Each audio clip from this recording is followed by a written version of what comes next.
It was like an elephant. Oh, that was no panther. Now, that was just the biggest lie in all the Alleghenies. Don't you call me no liar, mister. Old man, you've been a gunsmith. You've been a shopkeeper back in Pennsylvania all your born days. You never hunted nothing but customers. Before that, I'm talking about before that, when I was young like you. I was a surefire hunter. And I tell you that I trailed that panther right over the Alleghenies. I remember that I started on a Tuesday, and I trailed him right through a Thursday. You old men sure are something. Or you'll make up anything to prove you still got vinegar in your veins. I don't make nothing up.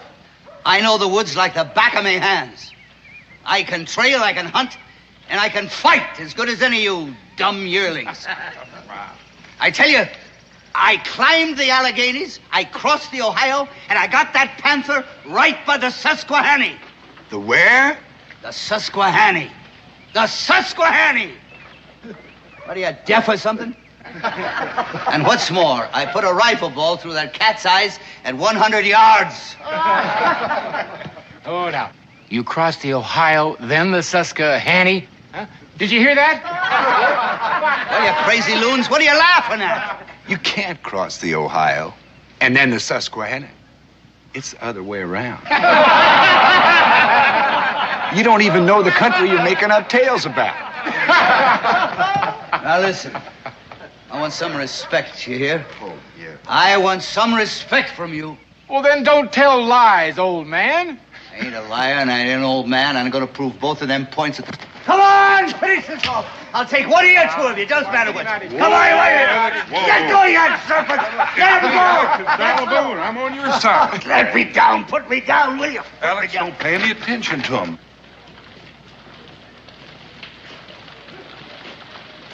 Them rivers. Them blasted rivers. I got them mixed up, that's all. Anybody can make a mistake, Alex. Maybe. But you know, when I make a mistake, it's a beaut. Going west, and I set the Ohio before the Susquehanna. It's mud. My brains is turned to mud, you know. Maybe they're right. Maybe I ain't good for anything anymore. Alex, you're just speaking pure D.O. unadulterated hogwash. You know, I bet you can teach me things about the woods I never knew before. You know, I never should have come here. For 30 years, I hunted in the Alleghenies, and that's the truth. I believe you, Alex. Sure I did. And then I went to Lancaster, and I set me up in the gunsmithy business. And for 25 years, I made me a good living, me and my family. And I taught my son, Jess, all about the gun-making business. And then when I got close to 70, see, I think about retiring. So I give the business to Jess. But he folds up everything and comes out here. And I come with him. You know what I done? Do you know what I done, Danny? Well, Alex. I gave my life away. That's what I done. And I have become a burden to everybody. Well, now, you listen to me. As far as I'm concerned, you're still a ring-tailed he-man. Well, you're darn tootin' I am. You're darn tootin' I am. And I am going to fight to make them people admit that. You know something? You and me are going to have to go hunting soon. And I'll bet you can learn me things as sure as there's day and night. Well, I sure can. Yes, I can. It'd be a pleasure to teach you a thing or two. Well, that makes me feel better, you saying that?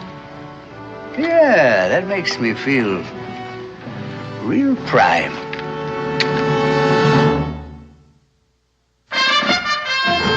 Daniel Boone was a man, yes, a big man, with an eye like an eagle and as tall as a mountain was he. Daniel Boone was a man, yes, a big man. He was brave, he was fearless, and as tough as a mighty oak tree. From the coonskin cap on the top of old Dan to the heel of his rawhide shoe, the rippinest, roaringest, fightingest man the frontier ever knew. Daniel Boone was a man, yes, a big man, and he fought for America to make all Americans free. What a Boone was to do and what a dream come true was he.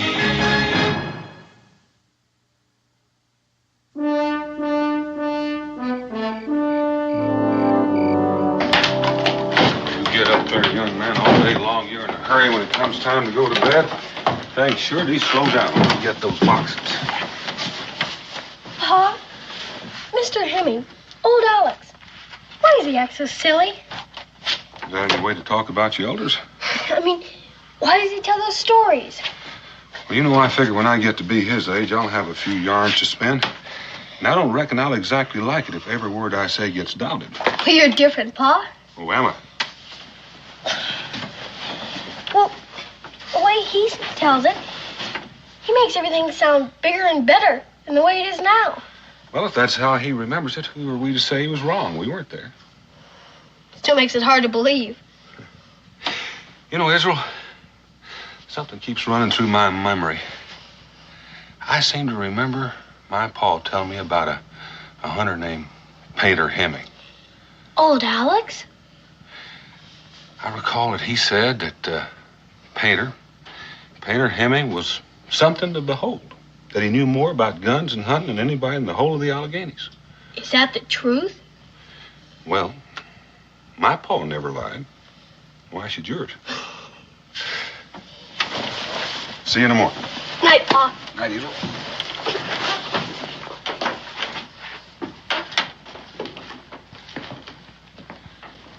You know, Becky, it's a terrible thing. It sure is. You know, man leads a full life. He's a great hunter, runs a business, raises a family, supports his kids, puts in a full working day every day of his life. And one day he wakes up and he feels like he's just being tossed aside. Out here in the wilderness, it's even harder. At least when a man retires in the city, he can visit friends, see old places. Out here, he's a stranger. Well, he's still a strong old man. He deserves a life of his own. And I think I'll visit the Hemmings while you're out checking the beaver traps. You know something? I think that's a real good idea.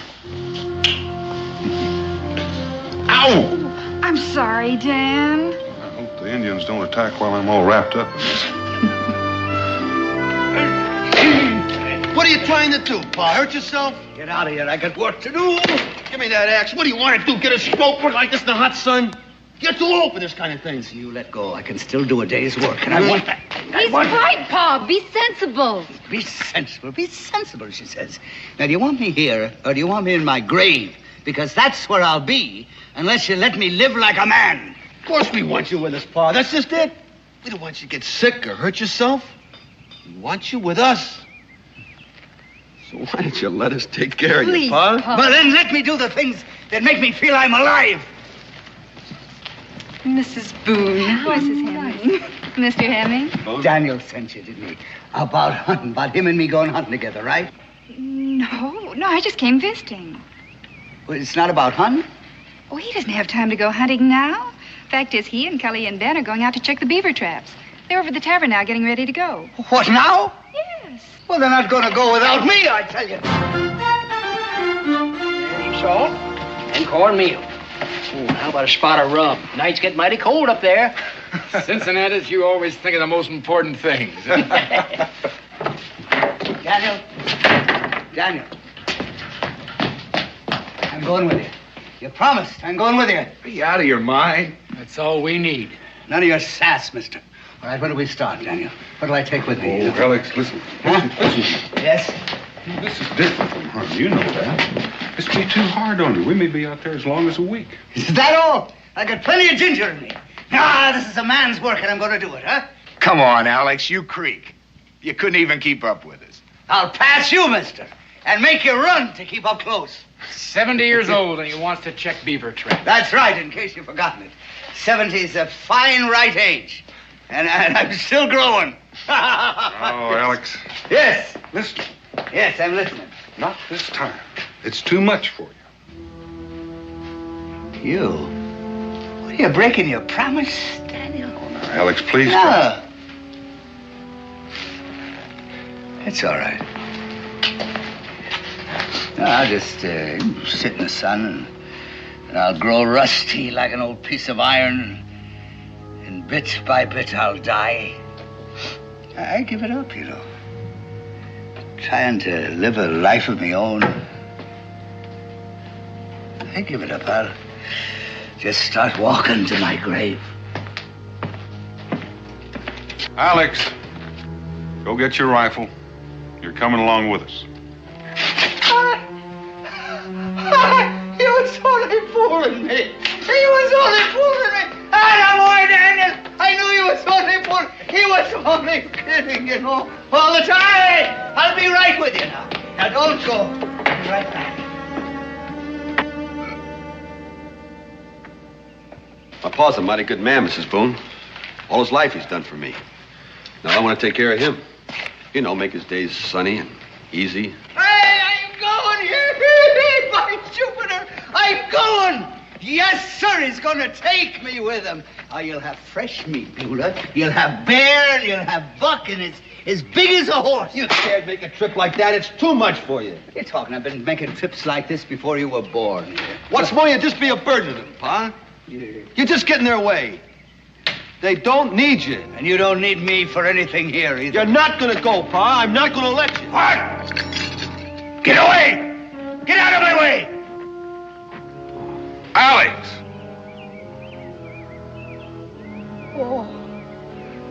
Oh, son. Just look what you brought me to. Just look. Oh.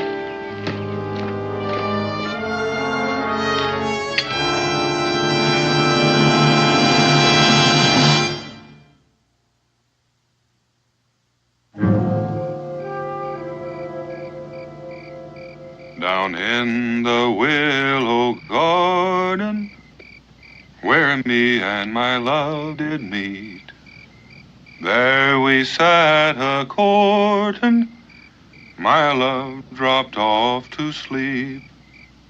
That's real sweet singing. I hope them beavers like it. And the Shawnees.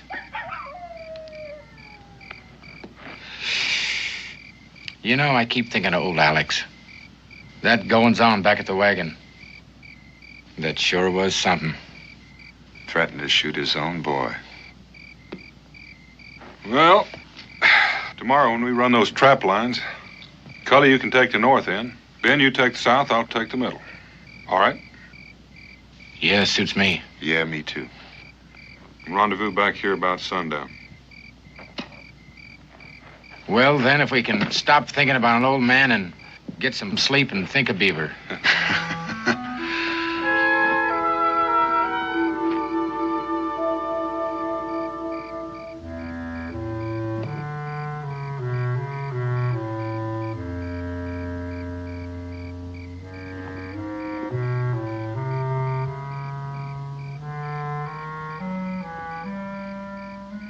Goodbye.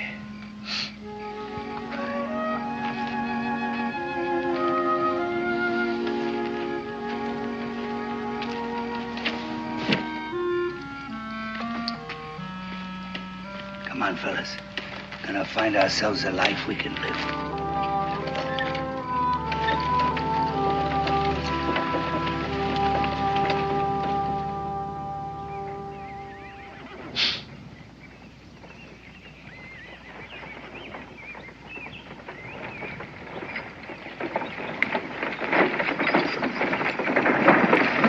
Alex!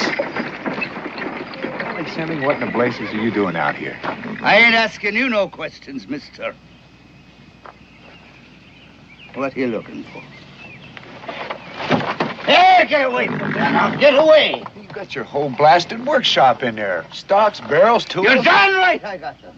It ain't none of your business, but I'm finding me a new settlement. Up this road? Yes, you bet your life up this road. Get out of here now. Now, you're heading straight into Shawnee country. You'll be hauling all that stuff right in her hands. You ain't letting me do anything, are you? None of you. You ain't letting me have no place to go. Now then, get out of me path. You're going home, Alex. That's where you're going.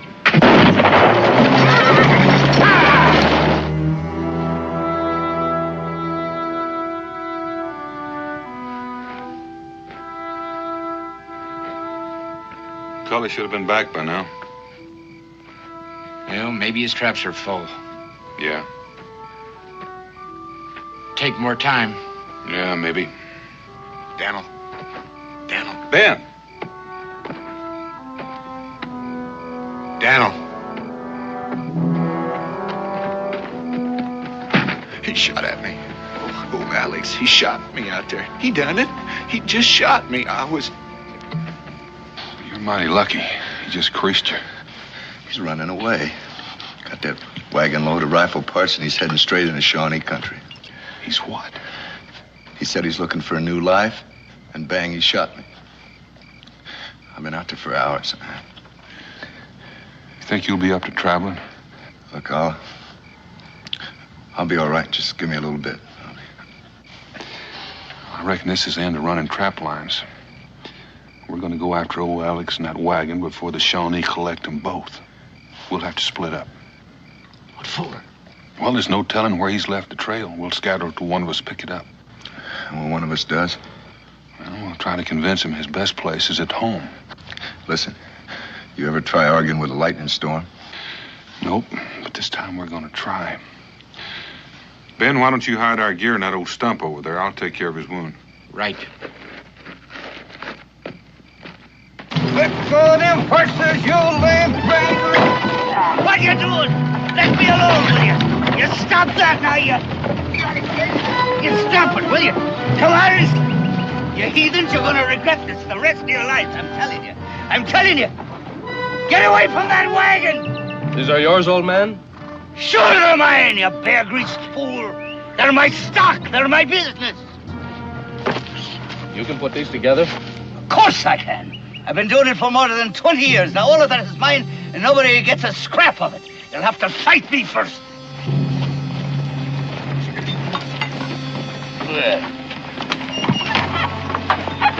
What? Are you the chief? I am Great Bear. How old are you? Almost 8 times 10 winters have passed for Great Bear. That's nearly 80. You are much younger. Well, I ain't as ancient. Well, now, the truth is good for the soul. I tell you, there ain't that much distance between us, Chief. So because we are both ancient, we will sit and talk, eh? All right.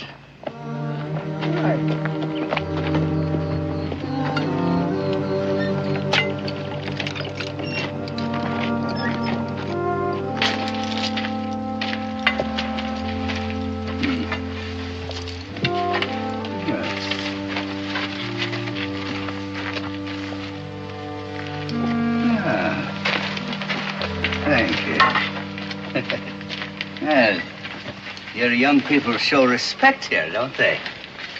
It is natural. Among us, the fathers are honored. You ain't never been to Boonesboro, I tell you. You have come from Fort Boonesboro? Come. I left. And why? An old man ain't honored there at all. He is like a dog left to go wandering on the edge of the camp, eh? That's right, exactly. A dog. I couldn't have said it better myself. He is like a bone thrown away, like a horse nobody wants. That's right. You know, we think like 2 peas in a pod. So you left? Well, I ran away. You know, I wanted to find a place that I could be useful in. You have left children behind, eh? A son and a daughter-in-law.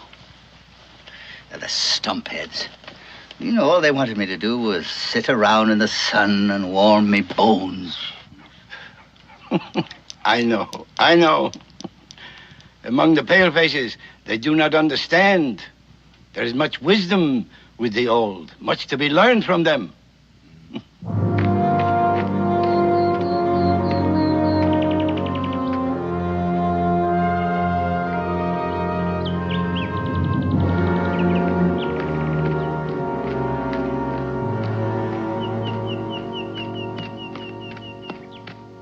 You have fought in the wars? Yes.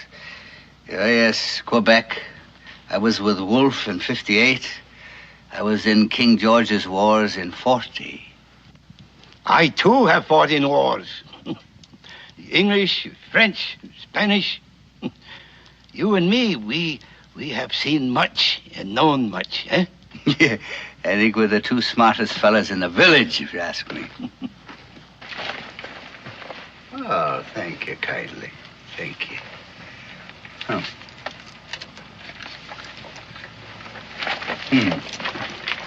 Old man, among us, white hair is highly honored. We are leaders and chiefs because we are old. You may stay with us, old man. Stay with you? Live with us. Here you will be honored. Here you will get much attention. You will have position. You will work among us and be highly prized. Work? You will put the guns together for us. You will be sacred and valuable as a great chief. And you will be much respected. That is so. Well, why not? I'd be listened to at least, wouldn't I? And I mean, I'd be useful in the world again. And I could say the things that I've learned and people could learn from me. Then you will stay? Yes, of course I'll stay. Of course I'll stay. I mean, from now on, I will live and work among the Shawnees. Brother!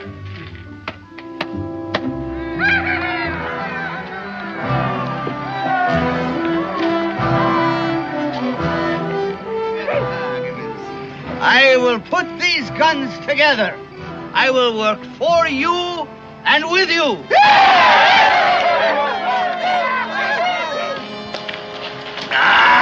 Thank you, thank you.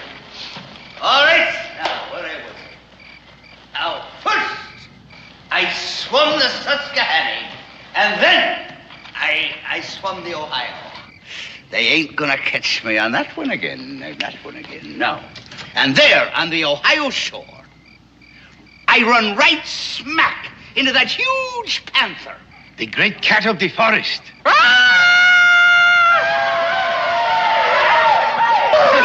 that's it. Now, that's exactly like he sounded. All right. He turned. He saw me. I tell you, his eyes were like burning stars. And he crouched. And I lifted me rifle. It was a brown bess. They didn't have the long guns in them days. And I aimed. And then that panther charged. Yes, he came like a bolt of lightning. He was the biggest cat in the entire world. And I waited until he was about 6 feet in front of me. And then, bang! I pulled the trigger, and then I leapt lightly aside, and that cat fell like a stone at me side. I tell you, I had got me the greatest and the biggest cat in the entire Alleghenies. Yes, he went from there, at least over to there.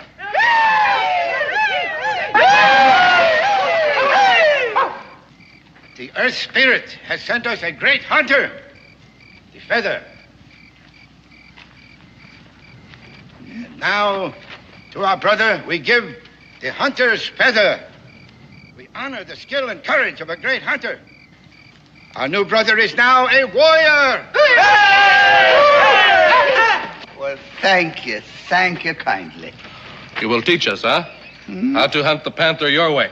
Of course I will.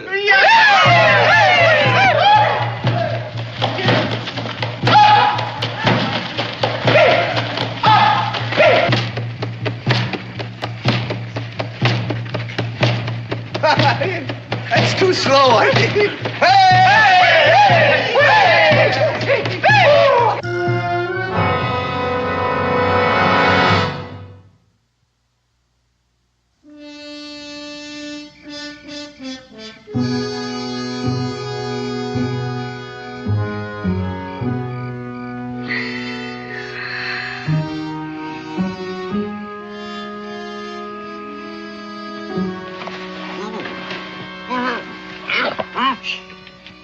Daniel Boone. Keep it quiet.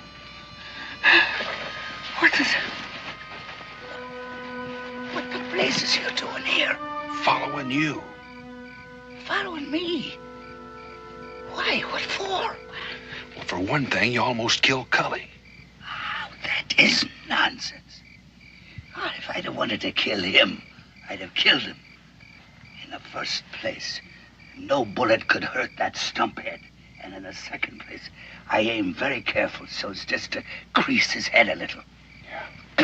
And here you sit feasting and celebrating with the Shawnee. Oh, what's wrong with feasting and celebrating? Nothing. Except you keep promising to fix those guns. What have you been spying on me? Listen, I don't take to people sticking their nose into my business. Well, it's not entirely your own business. I don't see why not. I haven't got time to argue. I've got to get you out of here. Get me out of here? Get you home. Oh, what are you talking about? This is my home. This is where I am living from now on. Here, they treat me as though I was still alive. Here, they know my worth. Here, they still respect old age. So this is my home. You really mean what you're saying? You're not just stalling them or tricking them? Of course I'm not tricking them. I never meant anything so hard in my life. See, these are my people. And like the Bible says, where they go, I will go also. They honor me. Is that why they've got a Shawnee standing guard outside your tent? He ain't guarding me. No, he's more like my servant.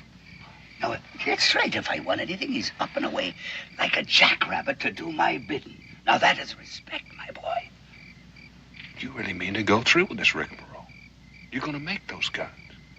Well, why do you think that I left Boonesboro? I wanted to find a life that I could be useful in. All right. Now, if the Indians make my life useful, then I am living with the Indians. And fair is fair.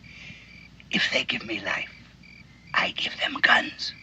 Do you know what they're going to do with those guns? Yes, they're going hunting. For people. They're going to use them to attack Boonesboro. That is a lie. Oh, sure. They honor you. They'll make you some kind of wizard because you can give them power. But those guns are a threat to Boonesboro. They're a threat to your son, your daughter-in-law. Old man.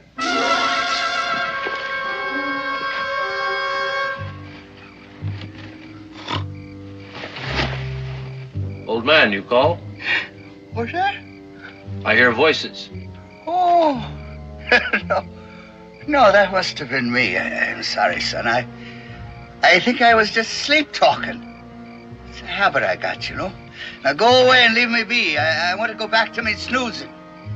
I want to finish a little dream I was having.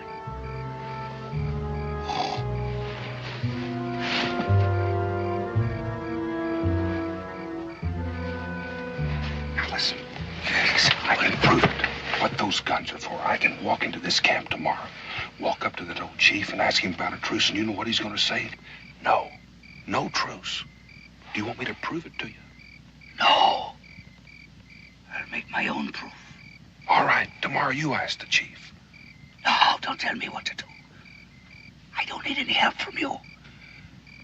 I'll prove it in my own way. All right. Tomorrow night I'll come back here. If you need me during the day, I'll be back at the hill behind the camp. I ain't climbing no hill to fetch you. I tell you what. There's a little creek just south of the camp. You hide in the underbrush just next to that. All right. Down by the creek in the underbrush. Alex, I'm sorry. I know how you feel. No, you don't. You don't know nothing. Here I finally found a proper place for myself. And you come creeping in here, putting a worm in the apple. Get out of here. Get out! Leave me alone. All right, tomorrow then. I'll meet you down at the creek in the underbrush. Leave me be. Leave me be. Never can let well enough alone.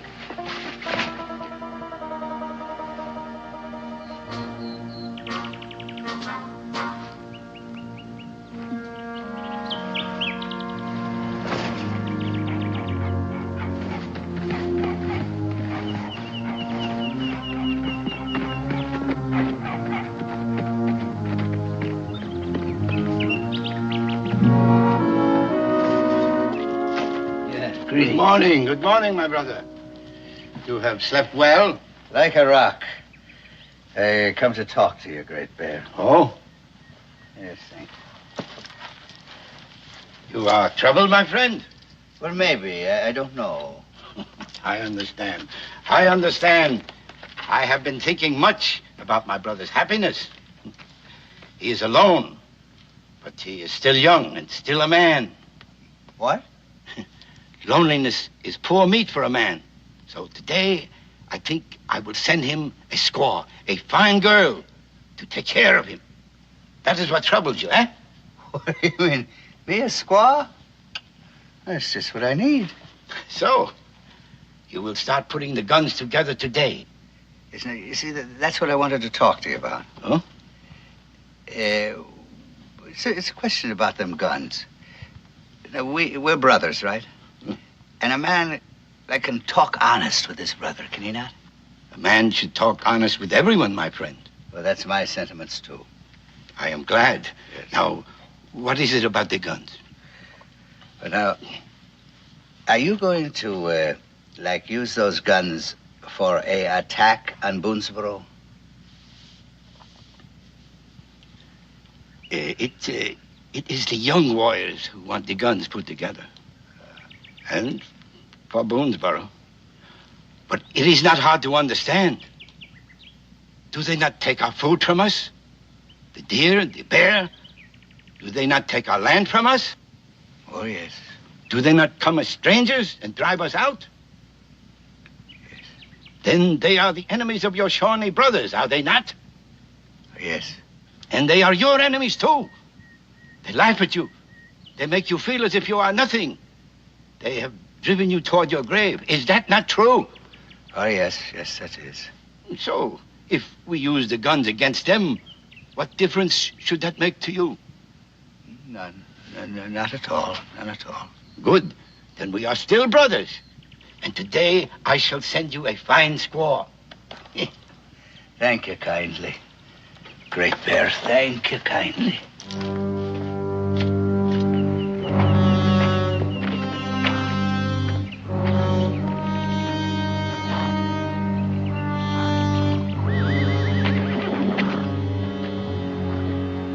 You wish something? What? Does the honored one wish something?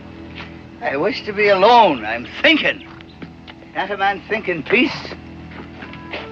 You have decided? What? You have been thinking. You have decided. Now, what can Two Feathers do? Nothing, blasted, nothing. I've decided to take a bath.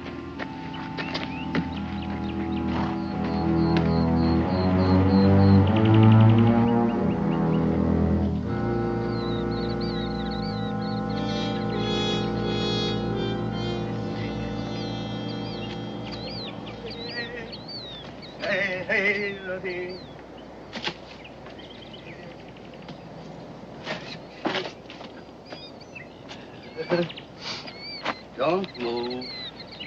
Don't move. I got the chief's son within spitting distance of my tail there. Ooh. Well, you were right about the guns. They want me to start putting them together right now. Gotta get you out of here. Me and my wagon, huh? Well, we don't need your wagon. Without you, they can't do anything with those guns. You mean leave me wagon? Listen, Alex, it'll take a miracle to get you out, let alone that wagon. Well, then we'll have to make the miracle. That wagon is my business, my stock in trade. You know? I can't. I ain't gonna leave it. All right. It's not gonna be easy. Meanwhile, you better start working on those guns so they won't get suspicious. Well, maybe. Sam, do anything to the mechanism just so they won't fire. What do you mean? What do you mean, ruin my merchandise? Damage it? Alex, this is no time to consider profit and loss. My family and yours are in danger. Now, you look, Daniel.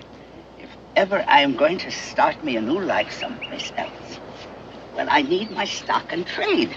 I'm going to get my equipment and my wagon out of here intact. All right.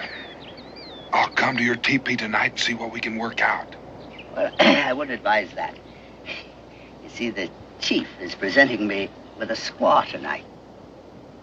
What? Well, so you just hide here in the rocks, and I'll find you, you know, and you take my orders, and I'll get my wagon out of here, all right? And what are your orders? Well, I ain't thought of them yet. When I do, I'll let you know. Well, that's all the washing I can do for the moment, with all that I got in me mind. Da-da-dee, da-dee, da-dee, da-dee, da-dee, da-dee.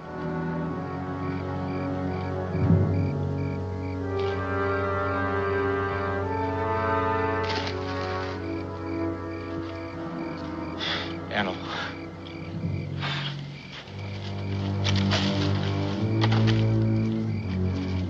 Where's Alex? Commander-in-Chief. Right up there in his teepee. Commander-in-what? I'm just down here waiting for his orders. You got him prisoner, huh? You got him up there? Oh, we had to go up there tonight, now that teepee, and rescue the old buzzard. Not tonight. Why not? Alex's orders. He's entertaining. Enter his squaw.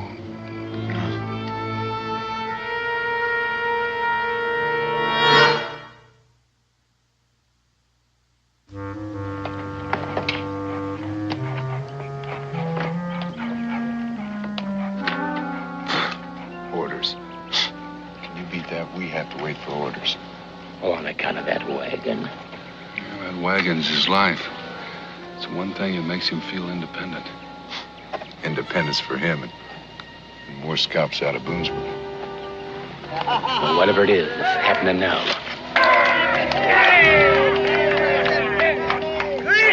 Greetings on this fine, grand morning. The birds are singing and I'm singing too. Right? Now, Great Bear and me have spoken together today, as things are going to begin today. Yeah, right. Good words, brothers. Yes, now we're going to put the guns together today. Going to be put together. Going to be put bone into bone and joint into joint. But first, you see, we have to hitch my wagon up. The wagon? Yes, Great Bear. And then we have to haul it down to the creek, because that's where it'll happen. That's where the happening will be. Now, you didn't ask why, but that would be a smart question. Because we need a great target area, you see. We need a great long distance to show the power of my rifles. Here, do it here. What do you mean, maybe hit somebody or go through a teepee and hit a poor little papoose? No, this is a living area. It's not a target area. Am I not right? He is right. Harness up the wagon. Whatever he's got in mind, he's sure something. Well, I wish I knew what he had in mind. Well, I've got an idea that soon we're going to get some orders.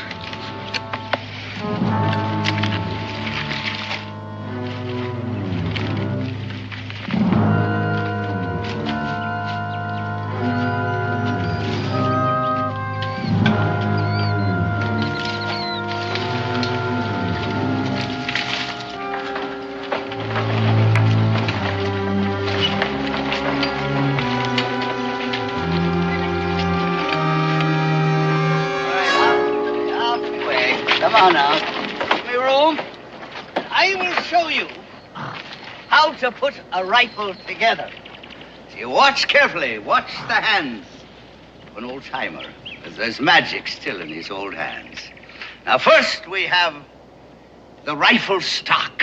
This is genuine walnut.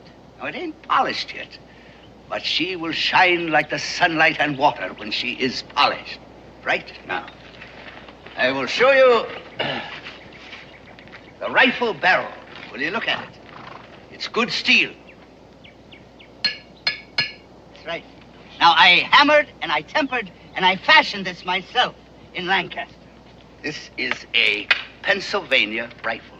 You'll notice the long barrel and the short stock. Now, that is the finest weapon in the wilderness. All right. Now, the flintlock. Yes, sir. People used to call me an artist, they did. Would you hold that? They used to call me a master craftsman. And indeed, you know, I do have a great love of mechanical things. You're right, Daniel. He sure is something. You mean he's more than just an old man? Yeah. That it is finished. A real jewel. Do you like it? Now, give me the powder and the ball. But first, hold that. Hold that now for 1 minute. All right. Here. Listen there. Right. And a bit here. Oh. Here, hold that. And we'll tap it down. Ah, a little ball and patch. Tap it down briefly. Now, I'll show you. I'm going to show you something. I'm going to fire her for you to show how sweet and true she is at 100 yards. And indeed, you know, this rifle can hit the eye of a squirrel at 150 yards. But first, I got to put up a target. Just hold that. Give me this, please.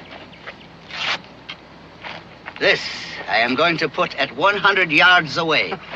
Yes, on that tree there, across the little road. What you got in mind? I don't know. We better be ready.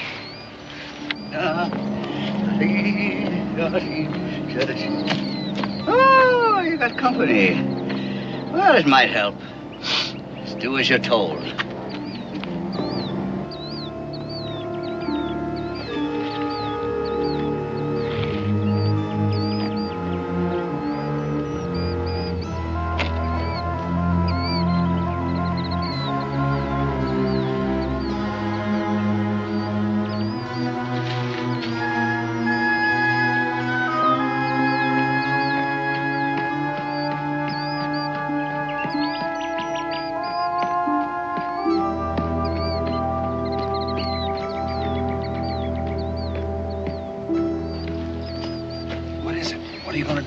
I got a little surprise for them. I've been up all night making guns. What guns? I don't see any guns. Listen, all we can do is what he says. Follow orders. Of which there hasn't been one.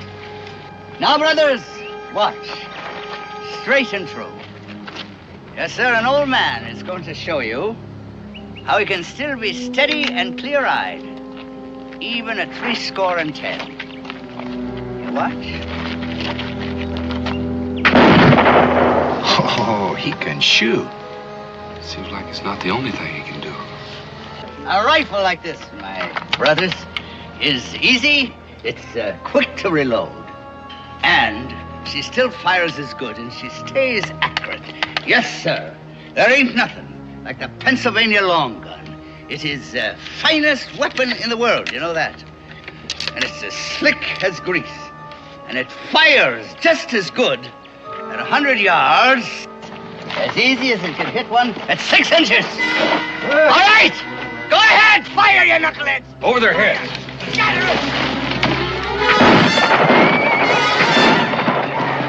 All right, Chief, get in that wagon. Get into the wagon. Move. Move, Chief. Space your shots.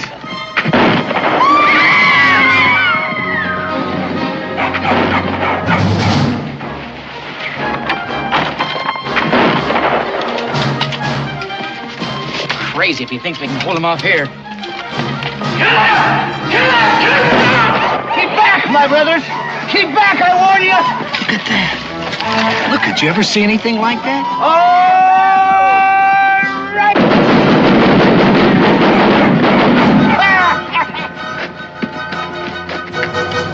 It's a battery. Battery of rifles.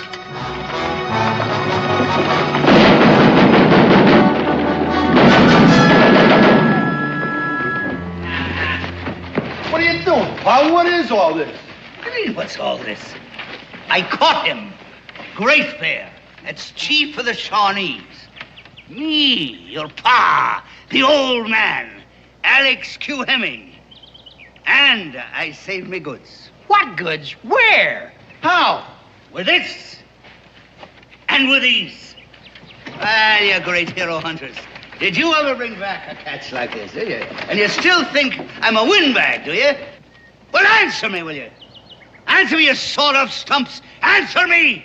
Who the devil cares about answering you? I got a score to settle with that Shawnee. That's a fact. He murdered my cousin. They burned my cabin. And raided my I say home. let's listen. Get back! Stand back! The first man that puts a hand on him will get a lead ball.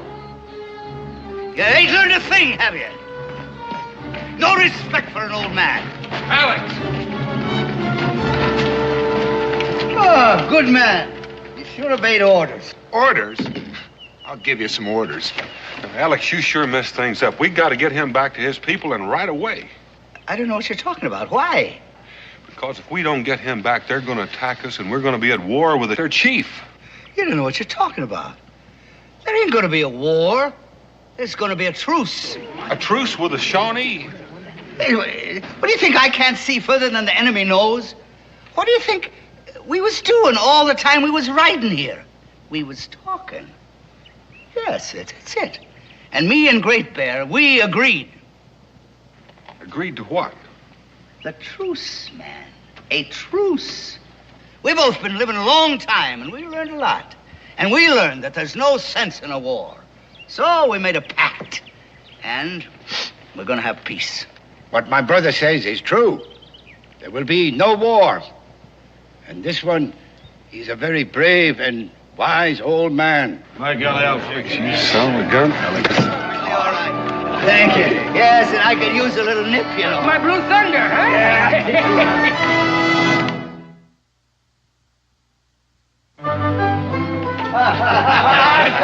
He did it! That's right. Now, there we are. Mr. Hemming, a spot of my best Blue That Thunder. ain't the kind I need it very much. Now, you might ask, if we attacked Boonesboro, what difference did it make to me? Well, it made a lot of difference. I had to save my town. Did I not? So, that night, I got this plan working. And I left my poor squaw snoring away in my wigwam. And then I crept out, you know. And I climbed that wagon, and I started to put them guns together. I was as silent as a mouse. Then when I had finished, you see, well, I covered the whole thing with a tarpaulin so that nobody'd be the wiser. Now, that was my master plan. How about that now? Of course, that's a delightful story. But I'd like to now tell you another one. I'd like to tell you a story about a panther. You mean the biggest panther in all the Alleghenies? The one you killed when you were a young man. That's right. You see, there he was, on the banks of the Ohio. He'd stopped for a drink. And I called to him. And he turned to me, and bang! I put a rifle ball through his eyes at 100 yards. 100 yards. Yes, sir. That panther knew who done him in. Alex Q. Hemming. That is who. Oh, we believe you. Hmm? Don't we, Ben? What we've seen today, right.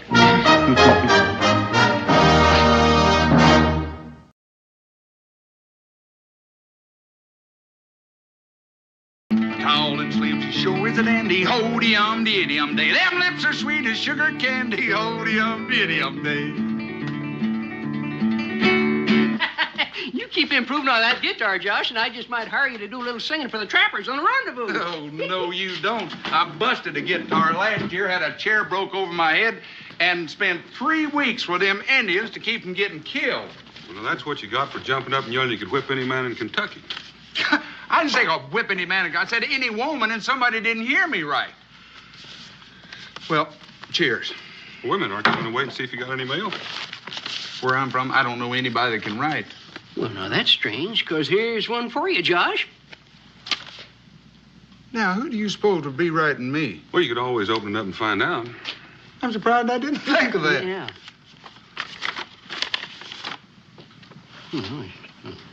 What do you know about that? What do you know about what? How do you expect us to know anything when we haven't had a chance to read it yet? Daniel, look at that. Mr. Josh Clements, dear sir. As executor for the estate of the late Langston Clements, it's my pleasure to inform you that you have been named as the sole beneficiary in his will. I would appreciate if you would call at my office at your earliest convenience in order that the transfer of certain properties to your name may be accomplished. Sincerely yours, Marcus Whitmore. Is this the rich uncle you've been talking about? Yeah, but I don't understand that. Why he mentioned me in his will, I don't know. Nicest thing he ever said to me was ne'er-do-well or... Just how rich did you say your Uncle Langston was? I don't know. For sure. The last time I visited him, I'll tell you this, he owned a goodly portion of Virginia. Well, now, seeing as how you come in all this money, don't you think maybe you could pay me that $50 you owe me? Cincinnati's $50 is about all I got in the world right now. I got to go to Salem, check out that will. I got to live somewhere while I'm there. Now, would you want a wealthy man like me sleeping in a livery stable? Putting on airs. He ain't even been rich 5 minutes yet. You know, Daniel, by the time he gets back from Salem, he won't even be speaking to us common folk. Now, you know me better than that. I'm not the kind of fellow that forgets my friends. Yeah, well, I ain't the kind of a man that forgets $50. Well, that's for sure. You know what? When I get back, I might buy Kentucky and give you half of it, just to show my appreciation, Cincinnati.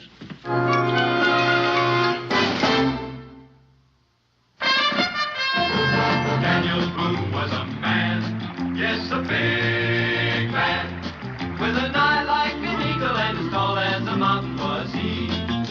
Daniel Boone was a man, yes, a big man. He was brave, he was fearless, and as tough as a mighty oak tree.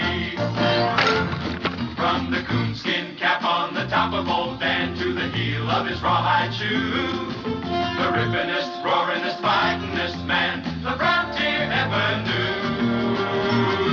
Daniel Boone was a man, yes, a big man, and he fought for America to make all Americans free.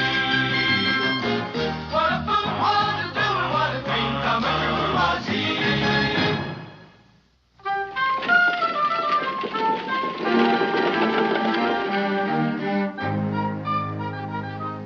I suppose you know, Mr. Clements, that in the legal profession, the retainer is customarily provided in advance. I didn't know. As a matter of fact, I don't even know what you're talking about. My fee, Mr. Clements, in this case, a trifling matter of, shall we say, $50. Oh, that's fine. Just go ahead and take it out of whatever I got coming there. Now, look here, Mr. Clements, I have spent a great deal of time settling this estate. I intend to be paid for it, or your case will be thrown into probate. I will take the $50 now. Well, that pay in advance, that's kind of like buying a pig in a poke, ain't it? You've heard my conditions, Mr. Clements. Well,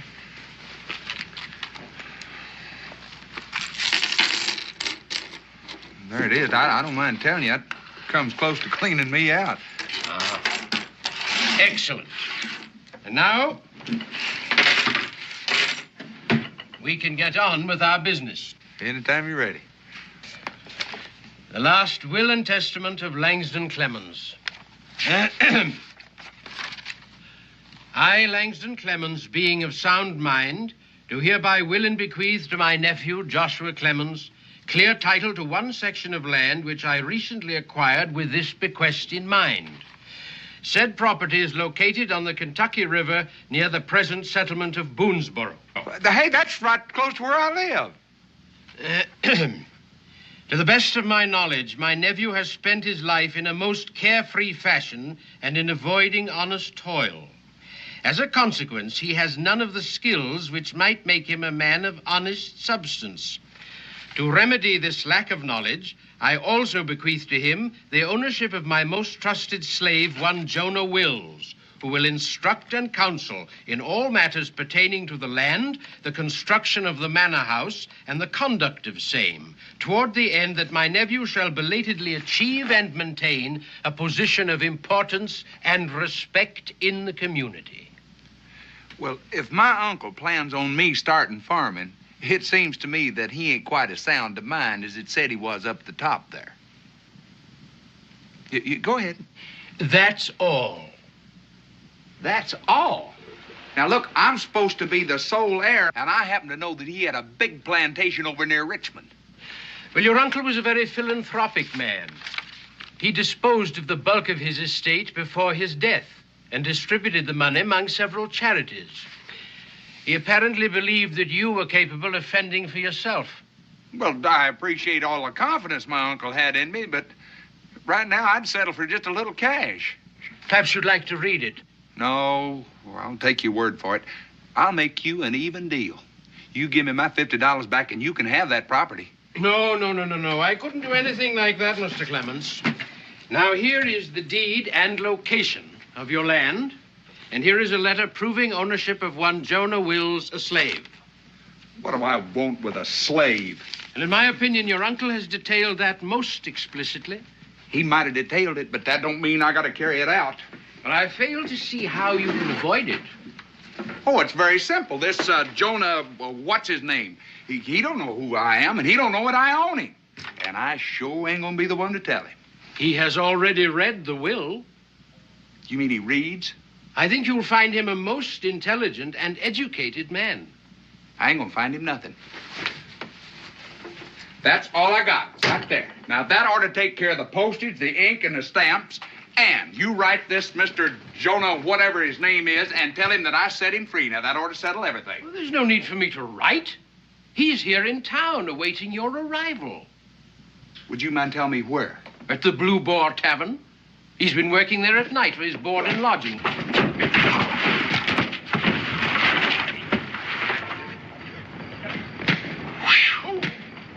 Is anybody in there alive?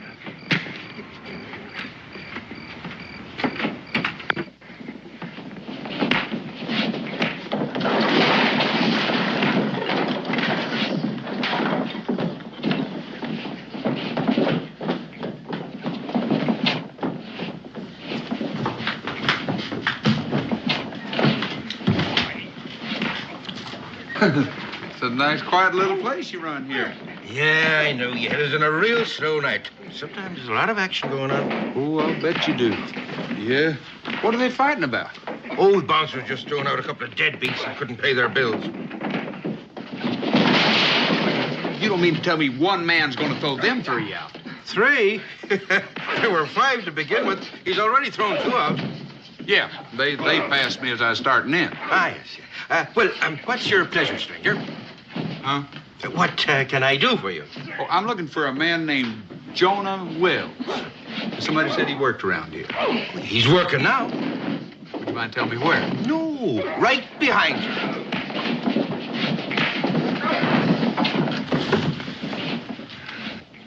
You mean that's him? That's him. The way I understand it is, the man that used to own him liked to match him in bare-knuckle fighting. Once brought him all the way to England to fight for prize. What is it you want to see him about? Well, I just wanted to talk to him for a little bit. Oh, you want me to call him on over? No. There's no trouble. Don't believe him interrupting a man when he's working. Just pour me a mug of rum and I'll wait till he's through. I've hired a lot of bouncers in my day, but I want to tell you that this black here is the roughest, toughest, best man to keep law and order in a place that I've ever seen, and he works cheap, too. Well, now, if he's that valuable, you might be interested in buying him, huh? Buying him? That's what I said. Well, should I buy him? I already have him. But that don't mean you own him. Now, listen. You know, the man that owned him upped and died. You've heard of the phrase that possession is 9/10 of the law, huh? Yeah, but that's where you figured wrong. You see, it so happens I own him. Now, look, and mister. I don't have any particular use for him. Now, I figure I can offer you a real good price on him. Say, $50. $50, huh? Tell me something. How come if you own him, you didn't recognize each other? Because I haven't owned him that long, and I never had the chance to meet him before. Oh, you expect me to believe that, huh? I don't really care whether you believe it or not. I figured I'd just offer you a bargain. Oh, no. You figured on cheating me out of $50. That's what you figured. Now, you pay up for this drink and get out of here. I can't stand liars. And I don't like being called one either. Now, I got a paper right here. I'm not interested in papers. Now, come on. I want to get paid for this rum. If that's all you're worried about. It so happens that...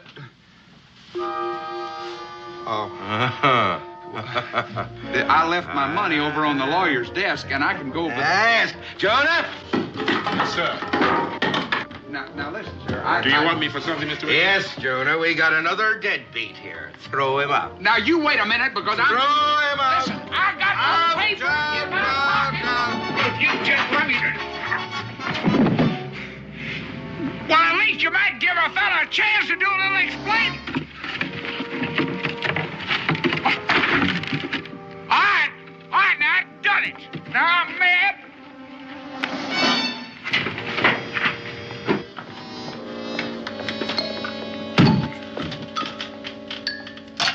Jonah, he's back. Now, wait a minute. I'm going to speak my piece this time, because if I don't... If you don't, what's going to happen?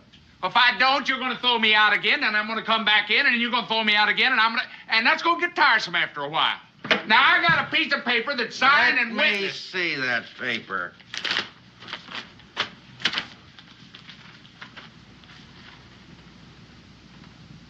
Yeah, it looks like the real thing, Mr. Clements. You believe it's a real thing. Oh, you're Mr. Josh. I recognize the resemblance now. Well, it'd have been a whole lot better for me if you'd have noticed that a little earlier. I've been waiting for you for a whole month. Well, it took a month to get this letter, and right now I wish I'd never gotten it. I'll get my belongings. But wait a minute, that might not be necessary. Now, if you give me that mug of rum. What mug of rum? The one I got throwed out for. I didn't get the chance to finish it. Oh, listen here, Sonny. You ain't paid for it yet.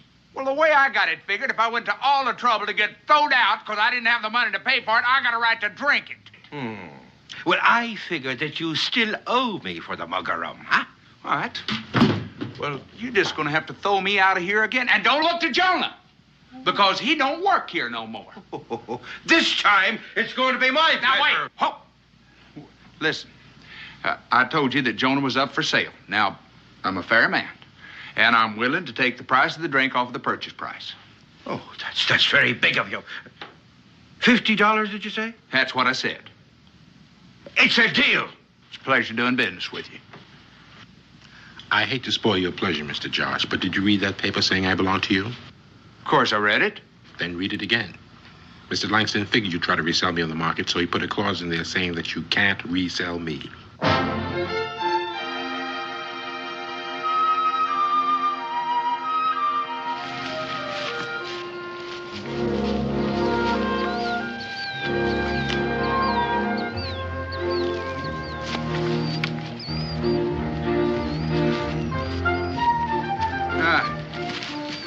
Looks like a good spot right there. Now, you get some wood for a fire, and I'll go out and see if I can get us a little game. I don't think I ought to do that, Mr. Josh. How many times I got to tell you? Don't call me mister. Just call me Josh. I can't do that either. Why not? Because that's just not done. If I were to call you by your first name, it wouldn't show the proper amount of respect. I didn't ask you to respect me, just asked you to build a fire. And like I said, I don't think I ought to. I'm waiting. Waiting for what? I'm waiting for you to tell me why you can't build a fire. It's one of those things you'll simply have to understand. Here, I am your body servant. As your body servant, I have certain duties to perform. Building fires is not one of them. Well, as of now, it's a duty you just took over. You certainly have a lot to learn. You build the fire, and I'll get the meat. After supper, I'll start teaching you. Teaching me what? How to act when you own a slave. Excuse me.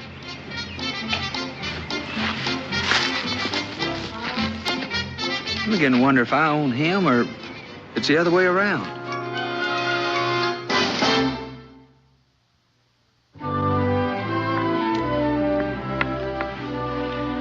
Now, the first thing you'll have to learn that there are different kinds of slaves. There's the field hands and the household help and the coachmen and the groomers and the stable boys. Then there's the body servants and the supervisors. Now, as a slave owner, you can't make one slave do another kind's work. Well, which one of these classes did you fall into? Most of my work was a supervisor. I made sure the slaves did their work. I bet you're real good at that, too. But since you don't have anything to supervise, I'm willing to be your body servant until you get a better start. Well, just what does a body servant do? Oh, he takes care of his master's welfare and his personal things, sees to it that his clothes are hung up and that his boots are shined. Oh, you can be worked to death. Seeing as how this is all the clothes I got, and I ain't never had a pair of shiny boots. Well, then I'll save up my strength until you get richer. You might have pretty good weight. I've got a lot of patience. Well, my patience is wearing a little bit thin. So why don't you just go your way and I'll go mine? I'll just cut you loose and go. No, I can't let you do that. That's plain ridiculous. You're used to living in a big fancy house, servants looking out after you. And all I got's that little old cabin down on the creek, and I don't even stay there very much. I'll admit it doesn't sound like the things I'm used to. Oh, there's one other thing you've got to know. A good slave is loyal. Sort of cold amongst a slave. And then there's Mr. Langston. Before he died, I promised him that I'd take care of you. So you see, I just can't leave you. Do you mind if I ask one more question? Who's going to support the two of us? That's your responsibility. I give you my loyalty. You see that I'm fed and housed. Well, you got a real good deal going for you. You know it? You know, I hate to bring this up, but somebody's got to do these dishes, and I don't suppose that comes under the duty of a body servant, does it? No, that's for the household help. But to show you how loyal I am, I'm going to break all the rules. And we can each do our own. That's very decent of you.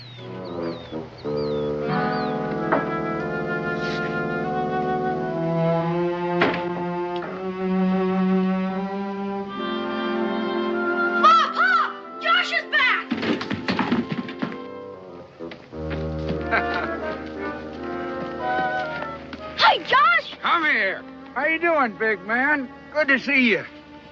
Have you been doing any fishing since I've been away? Nope. Been waiting till you got back.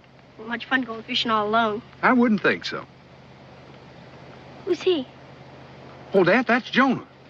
You mean the one that got swallowed by the whale? No. I do believe that was a different branch of the family. Hey, Daniel! Hi, Jonah.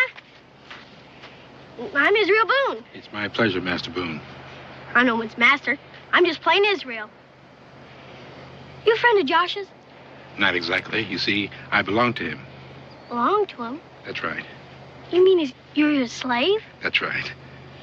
Is that why you're walking behind him? That's where a slave is supposed to walk. That's sort of a silly rule. Did Josh tell you to do that? Not exactly. You see, I told him. Your friend Josh is not used to being owner of a slave, but he's learning. Shucks, around here, folks won't know the difference. Hey, since you're going to be living here a spell, come on down and meet my mom and pa. We'll get to be good friends. We thought we might see you driving up in a coach and four. It's nice to see being wealthy hasn't changed you. Well, you know how it is with us millionaires. We've got to remember when we were poor. It shouldn't be too hard. It's only been about a week. Ma, this here is Jonah, Josh's slave. Israel, that's no way to introduce a person. Hello, Jonah. It's my pleasure, ma'am. Welcome to Boonesboro, Jonah. You're very kind, sir.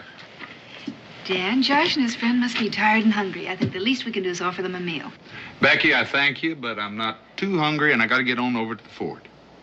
How about you, Jonah? Ma'am, I'd appreciate a good meal. Mr. Josh's cooking is not very good. Then come along. Did I hear him say that you've been doing all the cooking? Yeah, but he does his own dishes. Well, maybe I'm wrong, but I've always understood that one of the arguments for owning slaves in the first place was that they take care of you. Did you ever own one? No, I don't believe that. Well, it's not as simple as you think. He's a very high-type slave, and household chores ain't one of his duties. Well, what does he do? Hangs up my clothes and shines my boots. But I got to get on over to the store. I got to pick up some supplies. That's another thing about slaves. You got to house them and feed them. I guess that's it. That's nice. Get that together, put it on my bill, and I'll send my boy over for it a little bit later. Your boy? Oh, you don't know about Jonah, do you? No. Jonah? Who's Jonah? That's a slave I brought back with me. What do you need a slave for? Well, take care of my interest when I'm not around, I guess. Just exactly what interest do you have outside of that old shack you live in? Yeah. You are now looking at one of the landed gentry. There is a deed to a full section of Kentucky land right down there on that river. What? A full section? Yeah. Well, do you aim to take up farming, Josh? No. I figure I'll go ahead and trap like I always do and leave the farming to my help.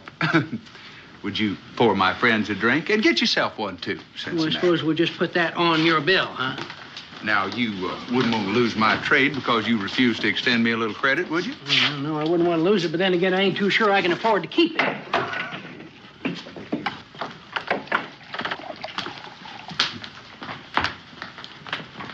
Well, now, what can I do for you? You can set us up a jug of your finest rum. Oh, you want to drink it here or take it with you? We'll sample it now. All right, sir. You, stranger in these parts? Just passing through. Me and my partner spent the winter trapping on the Yazoo down in Tennessee. We heard there was a rendezvous up here this spring. Me and Bear are looking forward to it. 6 months in those hills makes a man crave some action. Bear? Bear Barnett, my partner. Maybe heard of him. I can't say that I have. Well, that's kind of surprising with his reputation. Reputation for what? For fighting. Ain't a man in this territory can stand up to him. Seems to me like a statement like that might be open to question. Well, now. I always like to meet a sporting man. That's $1,000. Gold. Says Bear can whip any man in Kentucky. Just in case you want to make a little wager. Well, now, the way you've been talking about him and seeing the size of him, it don't seem like it ought to be an even bet. Well, I'll show you I'm a gambling man. Give odds. Say 3 to 1. You say 5 to 1, you got yourself a bet. For how much? All of it. My 200 against that 1,000. Mister, you got a deal. Now, if I could just see the color of your money. Well, I ain't got that kind of money on me, but if you let me know where you are, I'll get it to you by night. Well, we're camping on the river, just outside of town. It's a pleasure doing business with you, Mr. Clements. Clements. Josh Clements. Yeah. Well, see you tonight.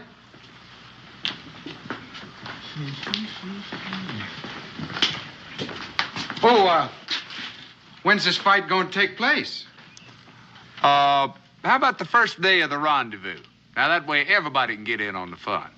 Like I said, it's a pleasure.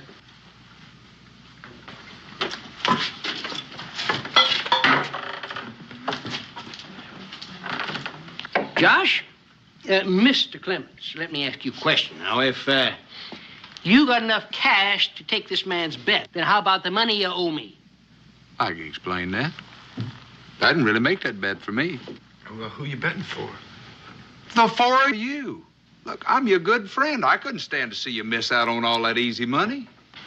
You mean you want us to put up our money? At 5 to 1 odds, you can't afford not to. Well, it seems to me he's pretty quick in picking up them odds. It looked to me like he was leading you into that betting. It looked like he was leading, but I was the one doing the leading. Well, who's going to do the fighting? Jonah. Yeah, but can he fight? Can he fight? You take my word for it. That's the roughest man. He cleaned out a bar one night quicker than you could by hollering fire. Now, that don't prove nothing. Besides that, my uncle used to match him, took him all the way to England to fight for a prize. Look, it's only $50 apiece. Well, I reckon I can afford that. I still got some trapping money left. Let me ask you, just how do you cut in on this, Josh? I was coming to that. $50 apiece. 40 for you, 10 for me. Oh, now, wait a minute. Come on. Now, that's my deal. Now, you can take it or leave it. Look, I'm entitled to something. After all, I own the fighter. Well, now, sounds fair enough to me. You know, as long as you guarantee that he'll win. I'll show you how much faith I got in him. Look, that's the deed to the property. I'll sign it over to you. If Jonah loses, then at least you got a piece of land. Fair enough. Yep.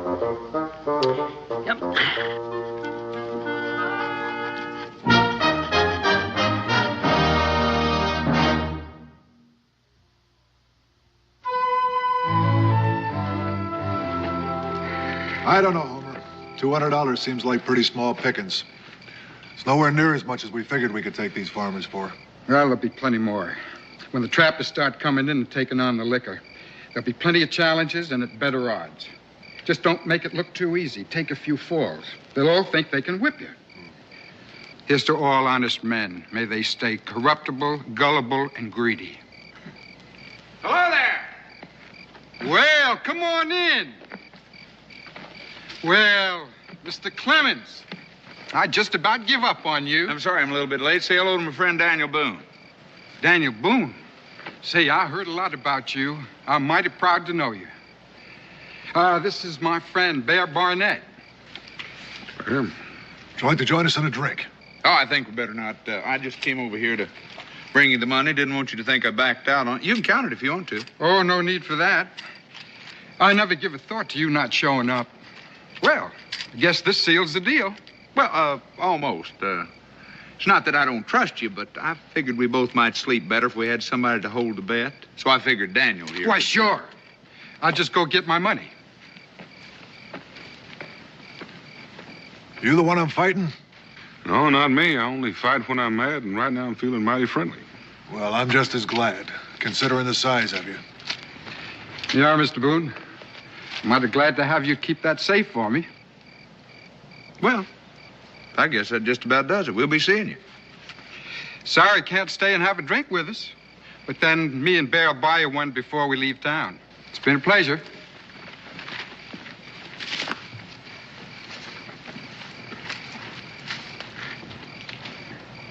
Homer,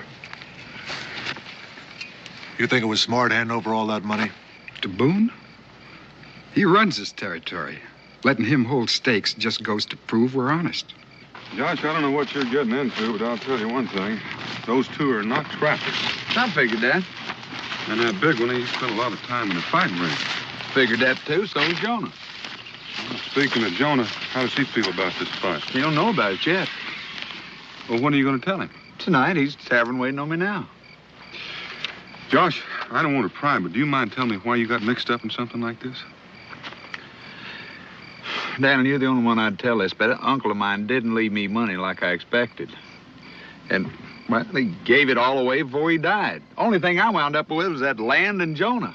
And I had to figure out some way to pay Cincinnati what I owe him and keep on eating for a little while. Well, Cincinnati would have carried you if you knew what the story was. I know it. I just don't want to be indebted. And besides, I figure I'll be all clear within a week. Well, for your sake, Josh, I hope you're right. But if you're wrong, you could wind up in an awful lot of trouble. Wrong? What could go wrong? The way I got it figured, I'm going to be kind of ashamed to take the money. I'm sorry you didn't ask me, Mr. Josh, because then I could have told you I won't fight him. I didn't have time. I had to get that bet cut. What did you say? I won't fight him. Now, I'm just going to pretend that I didn't hear you right.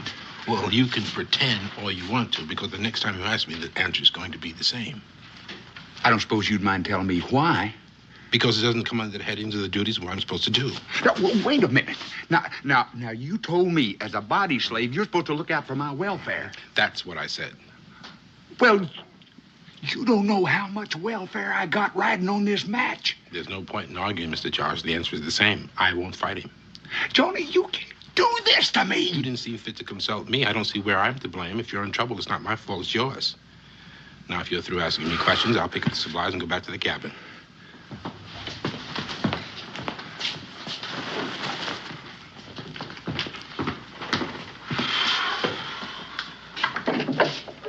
He walked out of here like he was real upset. Wonder what made him do that. I don't think you want to know. Well, of course I want to know, seeing as how I have a certain sum invested in him. That's the thing I don't think you want to know. He ain't gonna fight. Did I hear you real plain? You ain't never gonna hear me any plainer. I said he ain't gonna fight. Well, now, if you own him like you say you do, then he's got to do what you tell him. Not unless he wants to, he don't. And if he says it's against the rules, it's against the rules. Daniel, you mind the store. I'm going to call myself a business conference. Daniel? Josh, I understand that the climate in Canada is very agreeable this time of the year.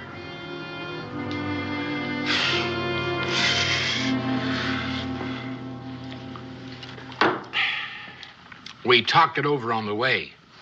And the question we kept asking was, if Joan ain't gonna fight, who is? You know, if our man don't show up, we lose all that money. Well, that's a good question. I hope you found an answer. Well, now, we did. Knowing how bad you felt, we decided that seeing as how Jonah wasn't going to represent us, it was only fair to give you the first chance to take his place. Me? Yeah, we knew you'd be pleased. Now, wait a minute. Daniel? Well, I'm just here to make sure that they don't hang you out right. Listen, now, let's talk about this calm and sensible. Now, I mean, it's not like you're losing your money, you know. I mean, you still got the title to my land. Oh, the way we figure, we got that either way. And we don't want to disappoint all those townspeople that are looking forward to this here contest.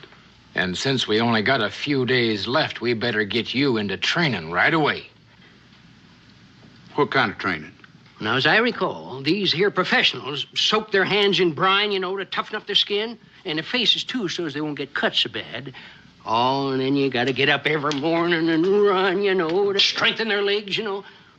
And just so as you won't forget the rules, I'm going to let you stay in my storehouse for a few days, rent-free. Now you've gone too far. Grab him, boys, before he gets back. Daniel, don't just sit there. Do something. Oh, I'm going to do something, all right. If you don't win, I'm going to hand all this money I'm holding over to the men you introduced me to last night.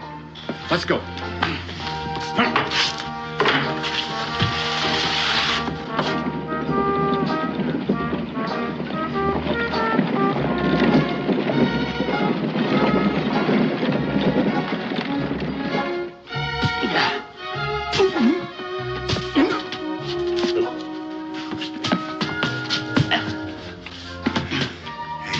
Real pert for a fella his age.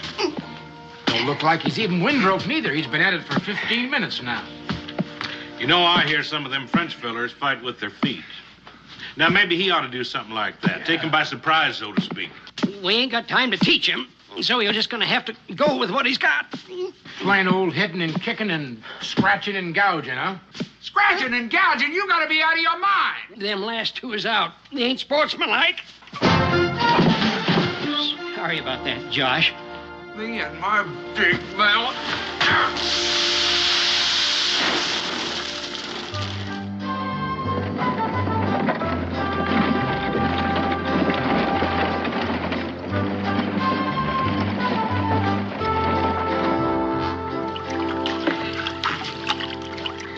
I put pork down for the winter in brine that had less salt than that in it. I believe it. Oh. If that don't toughen him up, nothing will. All right, we're all set. Bring him on over, boys. All set for what? Yes, get on over there. Come on, Josh. Come on, let's go. Oh, no. No, you don't. Now, you're not going to put me in there like a slab of pork. Now it's for your own good. Stop you from bleeding all over the place. I ain't going to do it. Oh, you're the most uncooperative man I ever did see. All right, boys, let's go. Right? Come on. Down you go. How long do you reckon we should keep him under there? Oh, long enough for that there brine to start pickling him, but not long enough to drown him.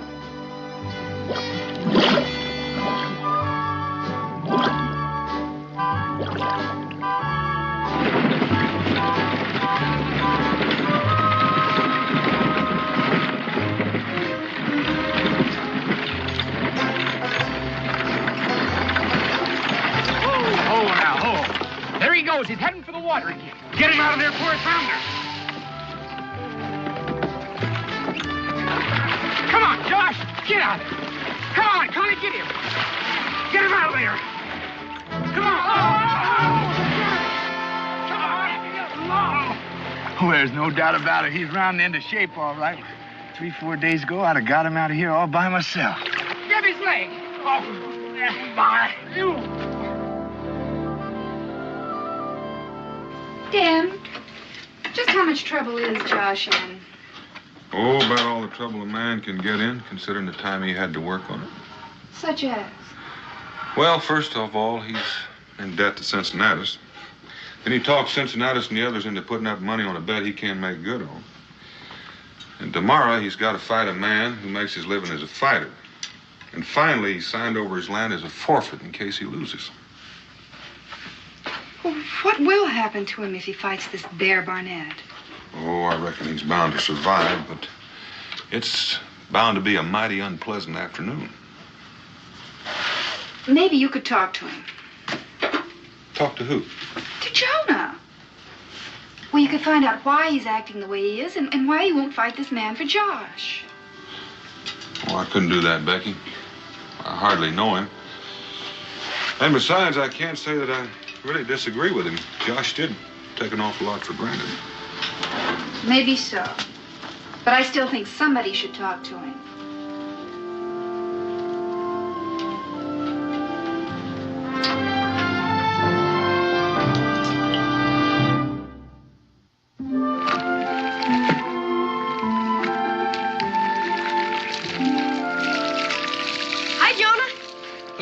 Israel.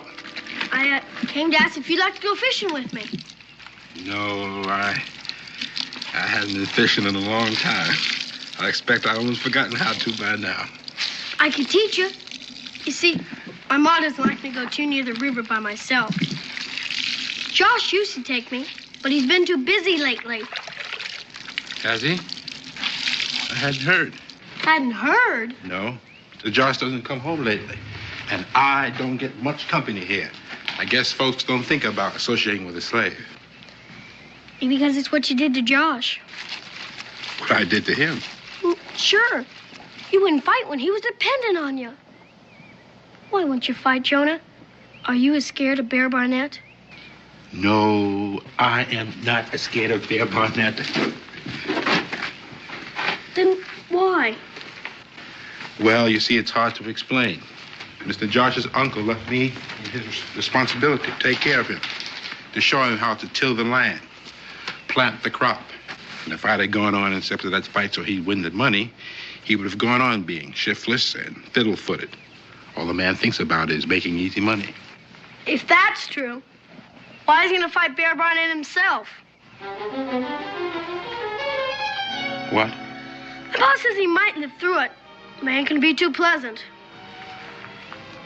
Well, why does he want to do that? Because he spent all his money getting that will settled.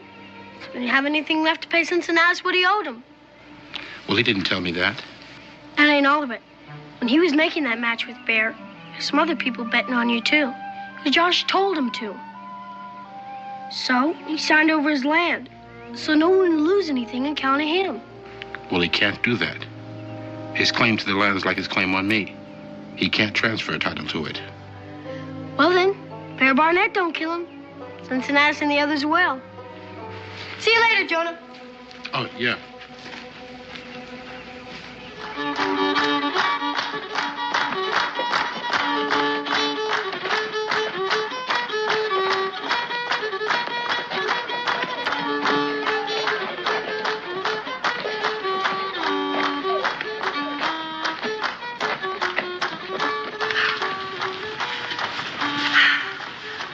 Israel could be.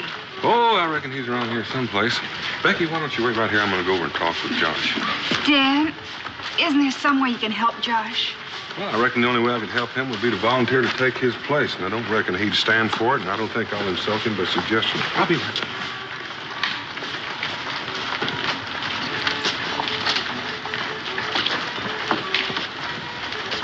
Well, Josh, how do you feel? Like a Christian just before somebody fed him to a lion. Well, you can always play it smart, let him hit you once, then just stay down. You know I can't do that. I've had a lot of time to think since I've been locked up in there. Anything I get, I brought on myself. Only way I'd whip that bear is if he had a heart attack. But there ain't nobody gonna say I didn't try. Well, I didn't figure you'd be sensible about it, and I don't reckon I would be either if I were in your place. Well, good luck. Daniel, what time's this thing start? I'm getting tired of getting ready for this massacre. Well, it doesn't look like you're going to have long to wait. Sure wish I could do something for you. There is. You can tell that fiddle player to stop playing for a dance and see if he knows anything for a funeral.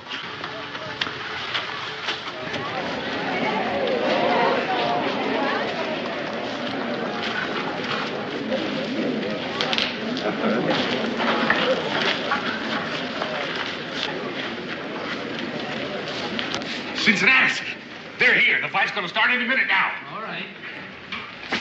Hey, drink up, gents. This establishment's closed till the war is over. Let's get him.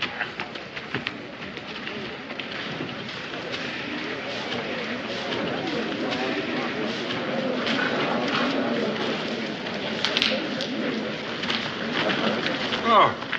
Hi. Israel, where have you been? Oh, just been around. Well, shall we join the crowd? I don't think I want to see it. And I don't think I want Israel to see it either. Oh, Ma. Israel, I think your mother's right. I'm not looking forward to this myself. Go get him, Josh. Yay!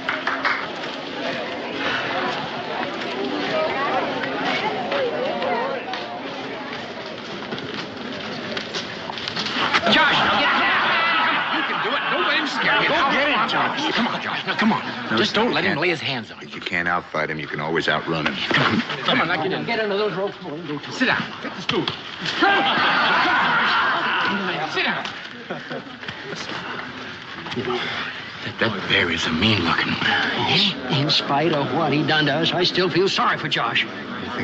Listen, do you think we should put a stop to this? Oh, if we tried that, the crowd would kill us. Now, let's get with it. All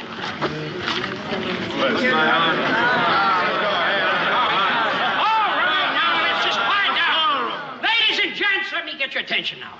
This here's going to be a fight to the finish. Catch as catch can. However, now, there's going to be no gouging, no biting. Now, you understand?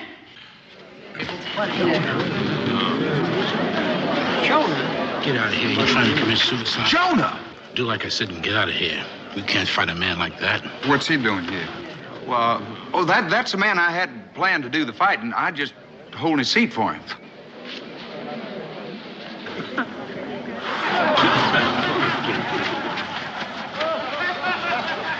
Why do you suppose Jonah changed his mind? I don't know, but I'm sure glad he did. I don't think I could have stood it just standing here and watching old Josh get killed.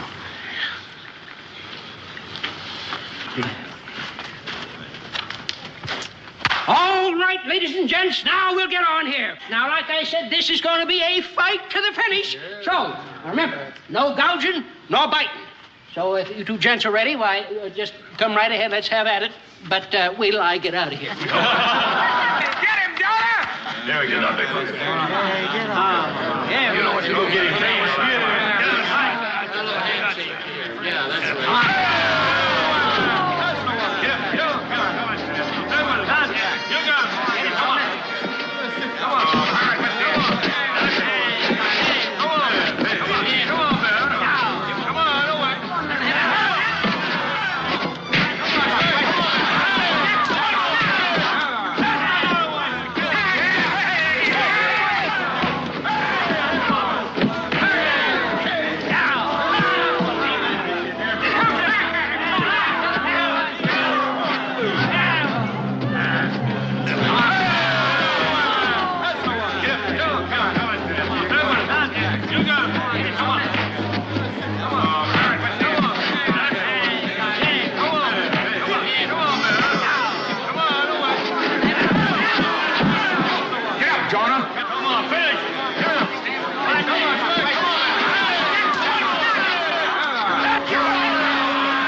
Come on.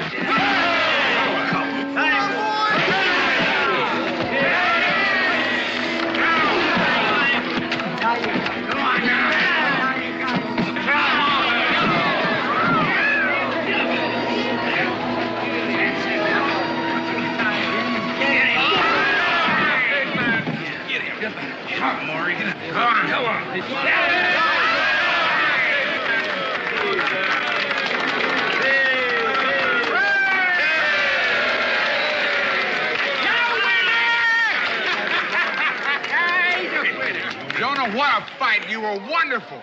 Jonah, it was... Jonah? Jonah? Listen, Jonah. Jonah!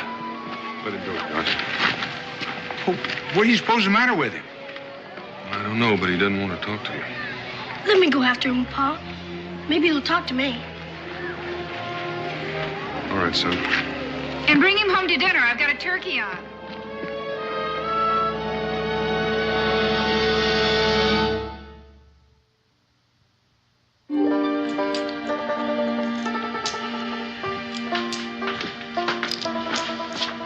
Why are you looking so downhearted? Just thinking what a fool I've been. No wonder Jonah won't speak to me. Well, here, try a little of this. If this doesn't cheer you up, you're in a real bad way. Dinner's all ready to put on the table as soon as Israel and Jonah get here. Where's Jonah? He's not coming. Well, he hasn't heard or anything, is he? Nope, he's going away. Going where? He didn't say. He's just leaving. Well, why would he do a thing like that? Because he thinks he's a failure. Because he can't keep his promise to your uncle about helping you with the land. You being as irresponsible as you are. Becky, you got to excuse me. I got to get over there before he leaves. Dinner will keep, and I think we should all go along.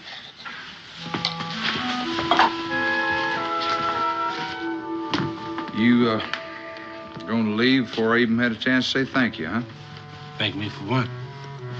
Quite possibly saving my life. I know that may not be too important to you, but it's kind of valuable to me. Well, you would have made out all right without me. Oh, sure. I'd have been massacred, and I got a witness along to back me up.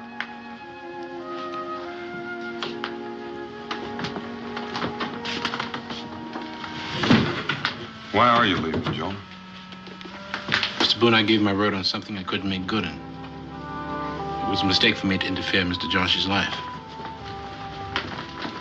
Man has to live with his mistakes, but I never heard where he had to live in the same house with them.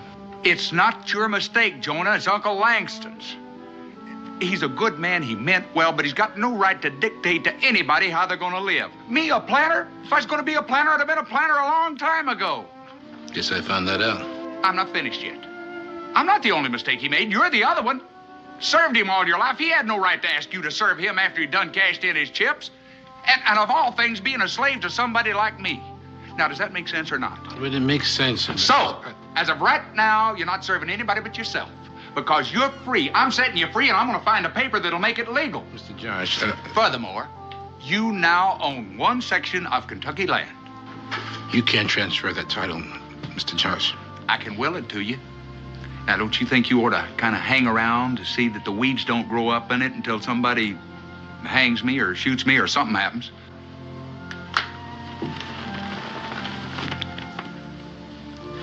Mr. Josh. Last thing. Don't call me Mister anymore. That's all I got to say, Jones.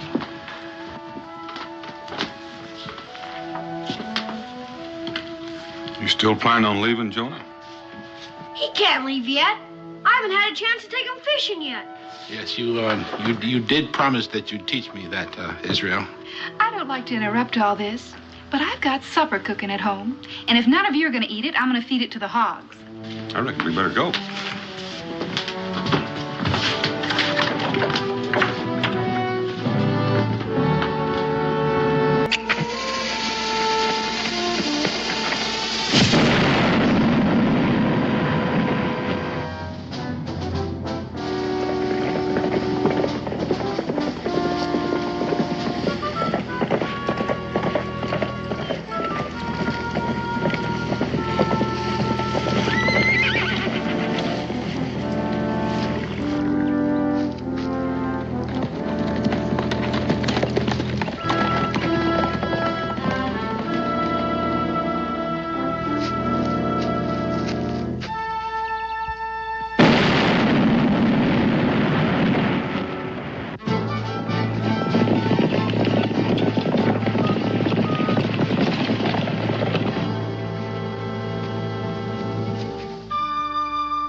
I catch the rebels responsible for this, I'm going to dress them for beef.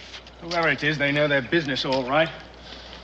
This is the third one they've snatched right out of our hands. The fourth, Corporal Barnes, the fourth, and it better be the last, because there's only one more left. Williams! Report to headquarters. Tell the colonel he'll have to cross the gorge above Hunter's Point, over the suspension bridge. Suspension bridge? I never heard of it. Let's hope the rebels haven't heard of it either. According to reports, it's falling apart. And if we're going to get there, Corporal Barnes, before they blow it up, we better get moving. Right. On the double. This way, lads.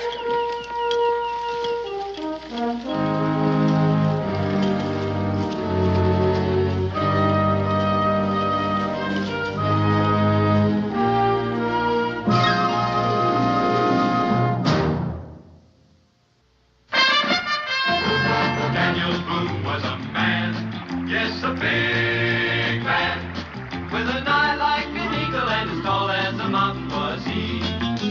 Daniel Boone was a man, yes, a big man. He was brave, he was fearless, and as tough as a mighty oak tree.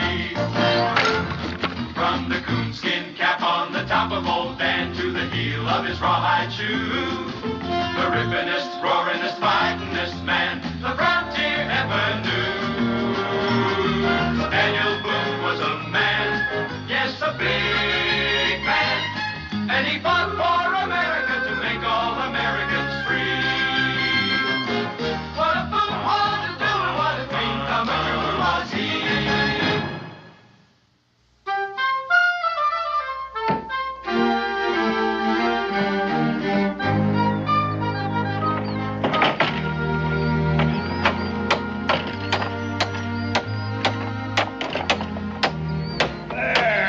Got it. Well, I guess that does it for the braces and supports, Pa. As soon as we get some planking and those loose rails fixed, she'll be as good as new. Looks better than it did last year at this time. We could never manage without it. Hey, Clint, remember the first time you crossed it and took a safety line over? With you and Pa holding that anchor rope around my waist? Well, I don't want to try that again. Well, you said you weren't scared. Well, the only reason I did it was because I knew if I didn't, you were bound to have a try at it. You know, Pa, we could charge a toll for crossing it. Help to pay us back for labor and material. Oh, no. Anyone wants to cross, they're welcome to it. I don't aim to make any money out of anybody's need. Now, come on, help me pick up these tools. You can bring a couple of more loads across before summertime. All right, let's get this up here, kid. In there. All right, you take the lumber, I'll take the keg of nails. Okay.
Well, it's not a good idea to point a pistol at a man unless you know he's an enemy.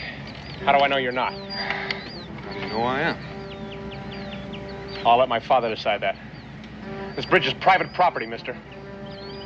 Now pick up your gear and move.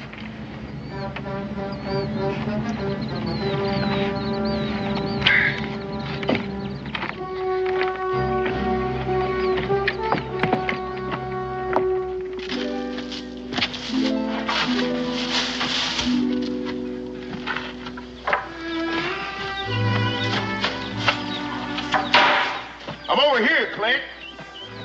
I found him by the bridge, Paul. You're a long way from nowhere, mister. Gotta state your name and business. My name's Boone, and I didn't get a... Daniel Boone? That's right. Well, I'm mighty sorry, Mr. Boone. But what with the war going on and everything, This here's the man that opened the Cumberland Trail in Kentucky. Ain't that right? I reckon so. We might not even be here but for him. My name's Bickford, Mr. Boone. This here's my two boys, Paul and Clint. Howdy, Mr. Boone. Sure, I'm sorry, Mr. Boone, for back there. It's all right, son. No harm done. Mr. Bickford, I need to talk to you. Why, sure, sir. Go right ahead. Well, I didn't happen up here just by chance. I'm here on Army business. Well, how come you're not in a uniform? Well, I'm not in the Army, but I have papers authorizing me to carry out my orders. Well, what do the Army orders have to do with me, sir? Possibly quite a bit. You may not know it, but there's a British regiment on its way up here now. Oh, how does that concern us? British intend to burn all the outposts, destroy all the forts. My orders are to see that they don't come across to this side of the gorge. Well, I don't know much about military matters, Mr. Boone, but I know I can think a heap better over a cup of coffee. Come on.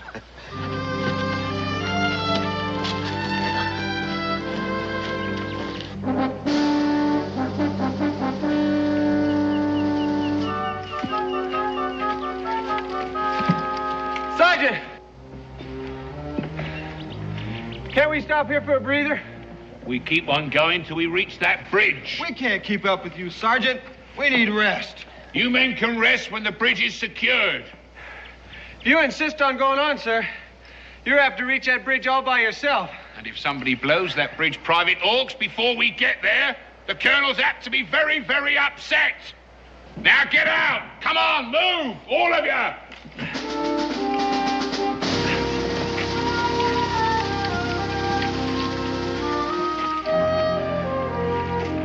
Your bridge is the only one left standing in 100 miles.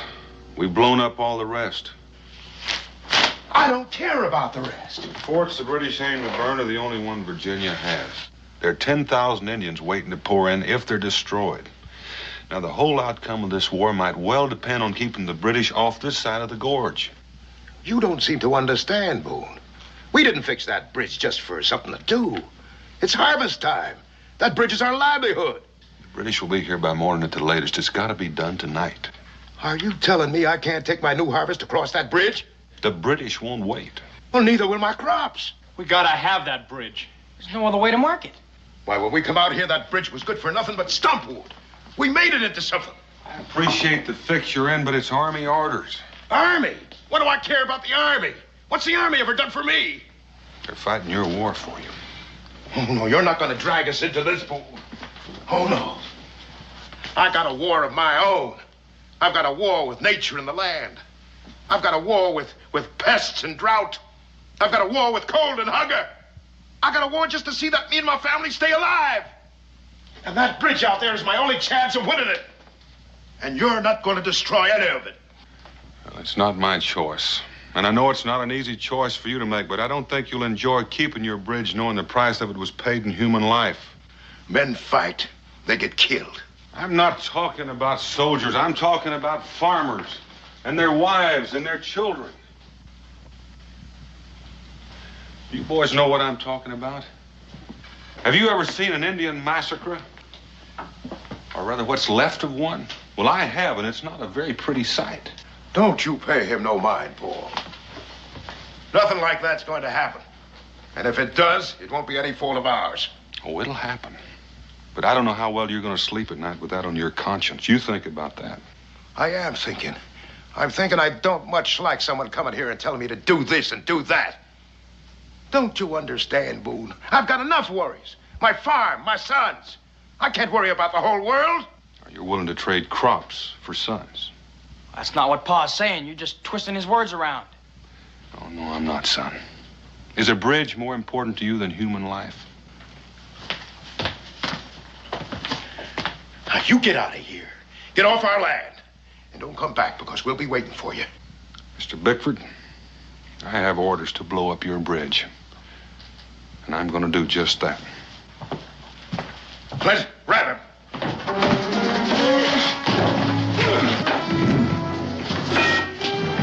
Grab him! Grab him, Clint! Let's go. Why don't you open up the cellar door?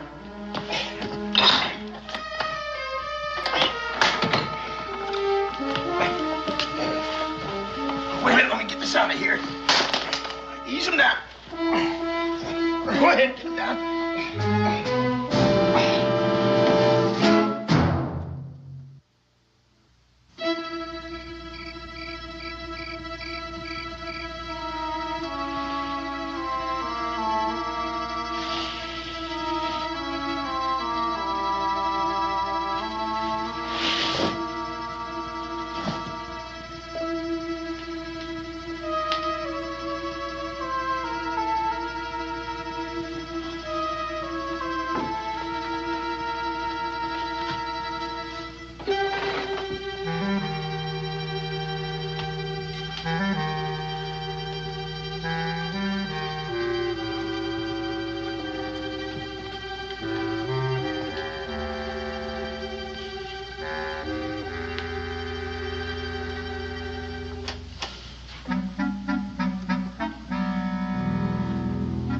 Supper's on. Come on, let's eat. No sense of letting the food get cold.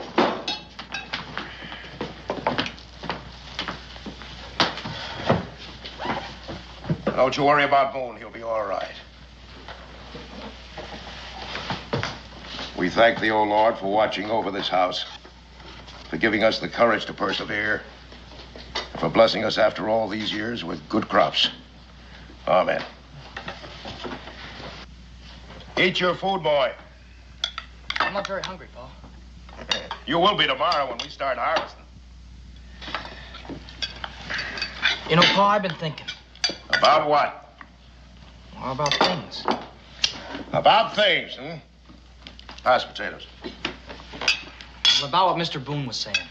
Forget Mr. Boone. He didn't say anything worth thinking on. How can I forget him when we got him prisoner? And besides, I just think he was getting at something. Something important. Did you now? Pa's right, Paul. Boone was just running on, saying what he thinks. That don't mean we have to think the same. Yeah, but I never heard the war talked about that way before. I mean, I never did worry about anybody else's stakes in it except our own. A man wants to survive out here. That's all he better worry about, son. But crops for lives? Would you really want that on your conscience? Now, if I was you, I wouldn't be so quick to listen to Mr. Boone. It's easy enough for him to come here and tell us what our problems are and how to solve them.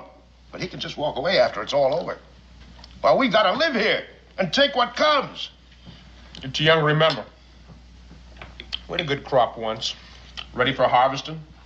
And what happens? Neighbors' cows broke through the fence and trampled the crops. What they didn't trample, they ate.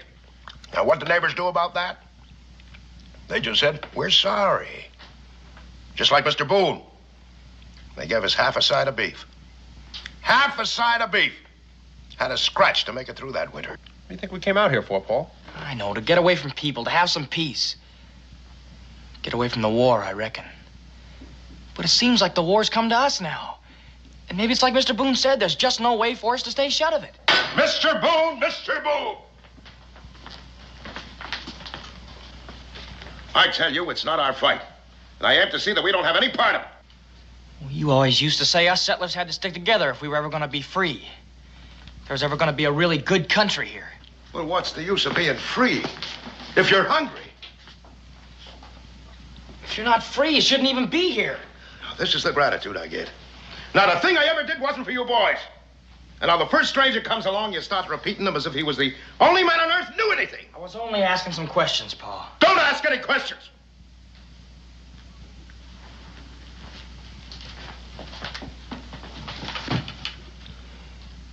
Don't ask any questions until you know a little of what life's all about. Well, how can I ever know anything about it if you just shut me up and don't give me any answers? That's enough. I don't want any back talk out of you. Not until you've grown up enough to know what you're saying.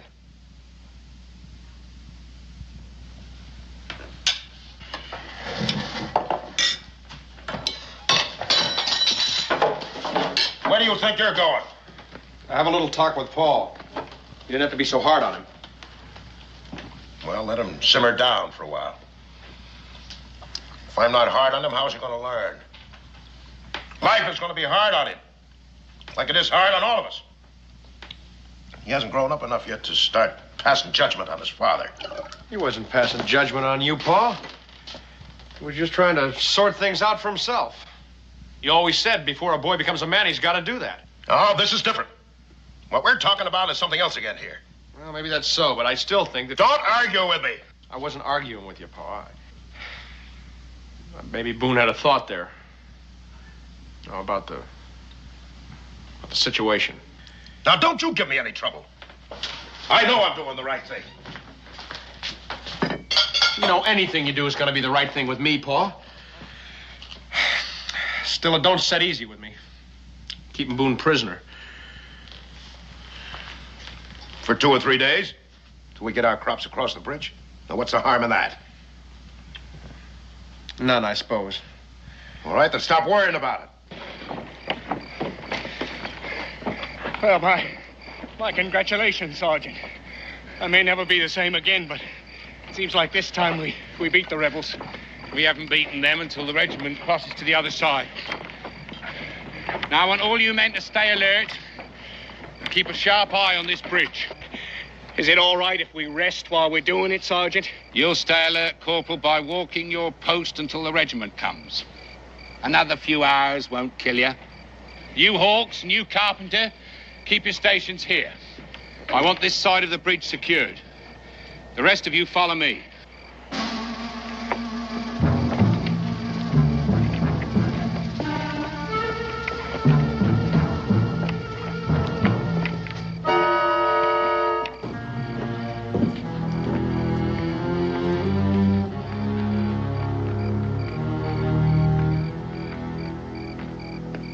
You all right, Paul?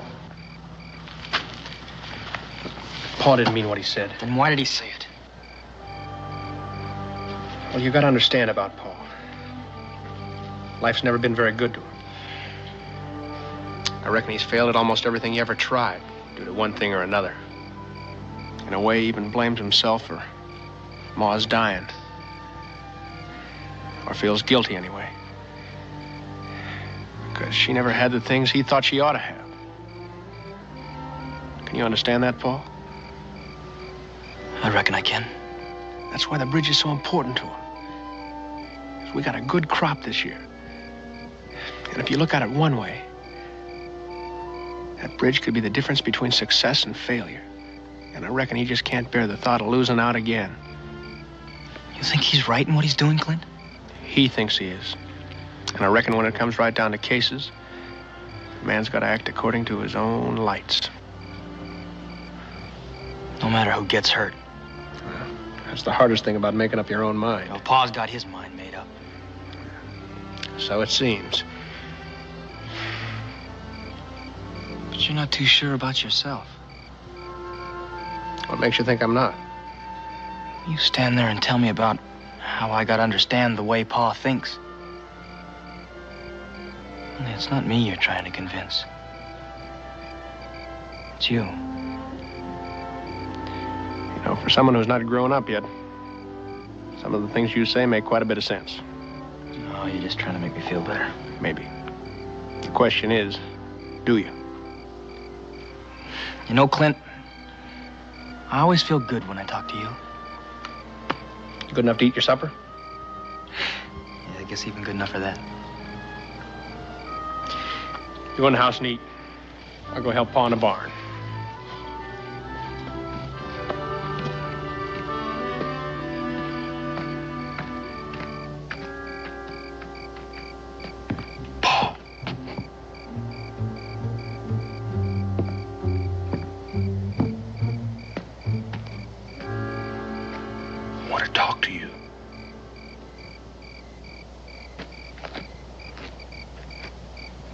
What about? Well, I'm sorry I brought up things that made trouble between you and your pa. Wasn't no trouble. Oh, I thought... Don't matter what you thought. My pa's always known what's best. Well, maybe... but things might be different this time. Wow. Well, look at it this way. Your pa may think he's being neutral. But by helping the British... well, it's plain to see what it adds up to. He might be called a traitor. You don't know what you're talking about. My pa's no traitor. I'm sure he doesn't mean to be, but that's what it adds up to. And by your helping him, that makes you one, too. I know what you're trying to do. I'm trying to get you to keep your father from becoming a murderer. A murderer? Paul, what do you figure he's going to do about me? I don't know. Let you go, I guess, when he thinks it's safe. He lets me loose. He knows the Continental Army gets wind of what he's done here. He'll be hanged as a traitor. That leaves only one thing for him to do, to kill me. He couldn't. Paul, when a man wades deep enough into a river and the current gets at him, it'll carry him away whether he likes it or not. Hey, you there.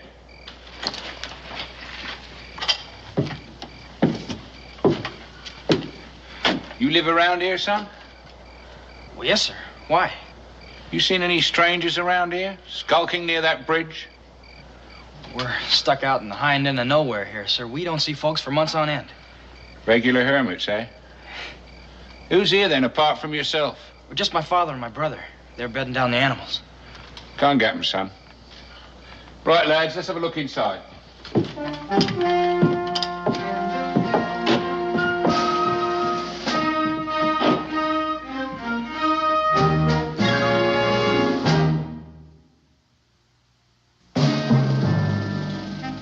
Thanks, Mr. Bickford. A good cup of tea helps after a long march. There's some food on the table, then. That's most hospitable of you. Poor colonials. Are you as generous to rebel troops who pass this way? We don't take sides in this war, sir.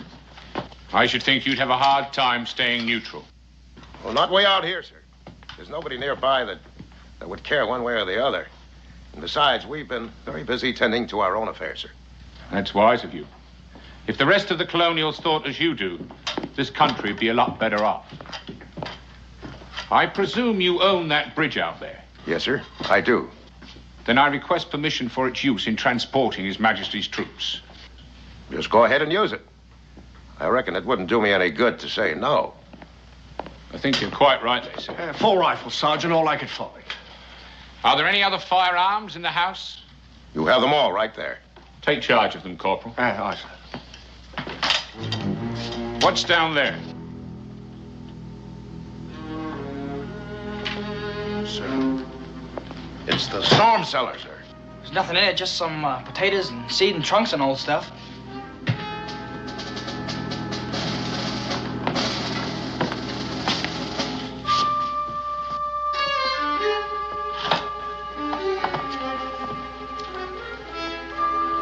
Hey, wait a minute, Sergeant. You can't take our guns. It's simply a precaution. I'll see that they're returned when the regiment is gone. It shouldn't be too long. Right, lads, let's go.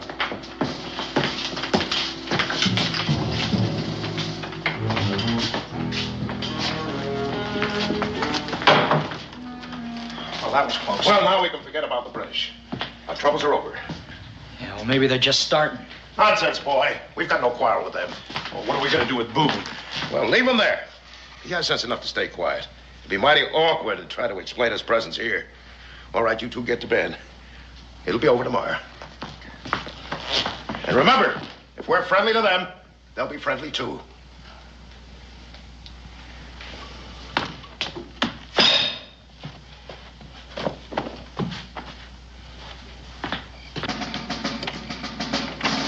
Sentry?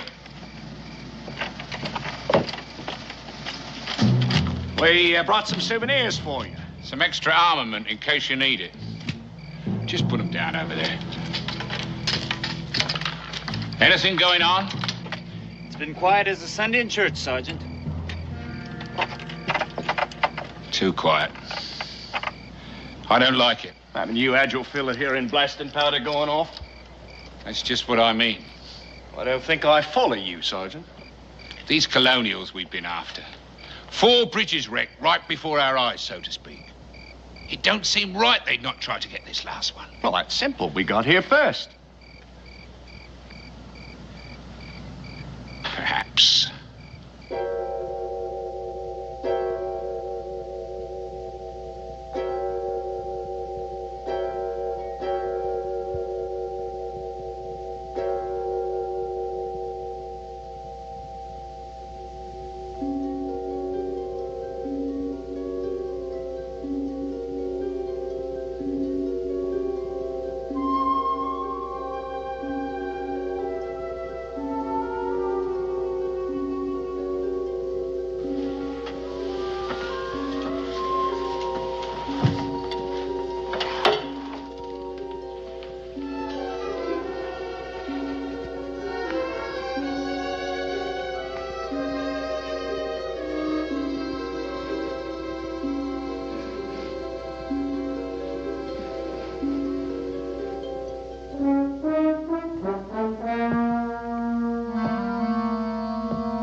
Who goes? I said, who goes? It's me, Paul Bickford. What are you doing out here at this time of night? I couldn't sleep. I just thought I'd get some fresh air. Well, you picked the right place for it, son. You nearly got an air hole blasted right the way through you. Now go on, get back to your cabin. Yes, sir. And don't let me catch you out here again. Back to your post, Cedric.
But I've got to get out of here.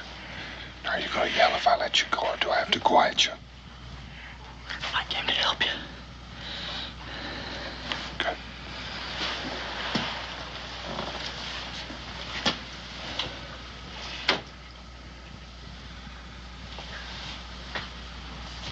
Is there anyone awake up there? No. Mr. Boone, what you said about my pa's becoming a murderer, you weren't lying to me, were you? I wasn't lying. My pa ain't gonna see it my way. But it just seemed to me I sort of had to save him from himself. You'd better get out of here. It's coming on to first light.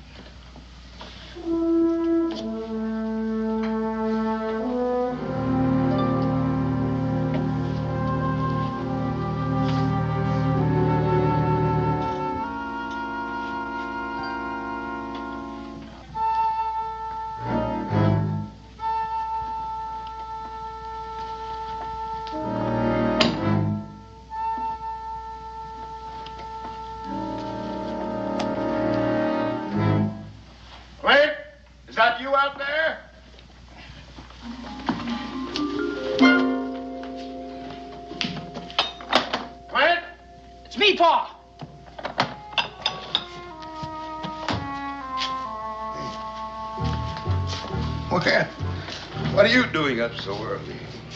I couldn't get any sleep, Pa. I knew there was a lot of work to do today. Just thought I'd fix the fire and put on the coffee for you and Clint when you got up this morning. Oh, that's real thoughtful of you, son. It'll be a while before it's done, Pa. I'll call you. Ooh, it's not worthwhile going back to bed. By the time I got dressed and washed, breakfast will be done, and then it'll be light enough to tend the stock.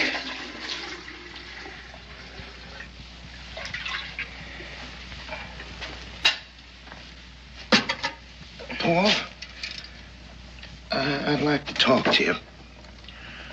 Can't we talk later, Pa? No, I think this needs saying, so I'd like to say it now. I'm sorry for what happened tonight. That's all right, Pa. No, it's not all right. But a man sometimes says in anger what he don't rightly mean. I know that, Pa. You know, a man's entitled to his opinion. I just want you to know that what I do is not for myself. It's for you boys.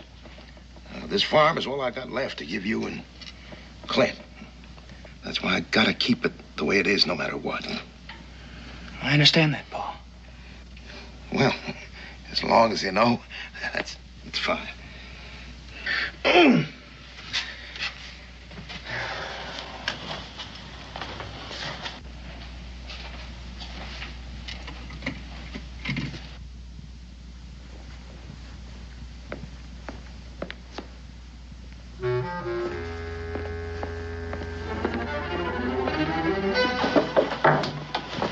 What is that? I'm just fixing breakfast.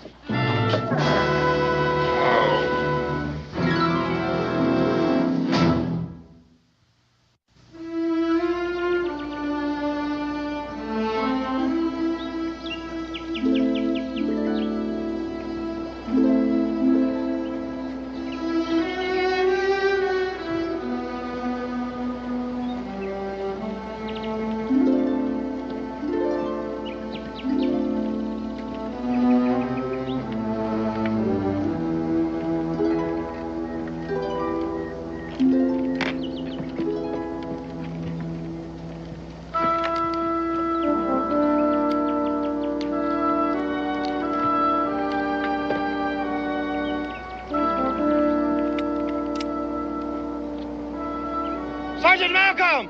Sergeant! On the double!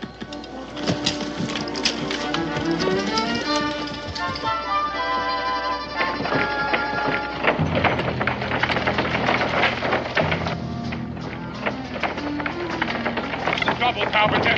It looks like a bag of blasting powder tied under there. Cut it loose.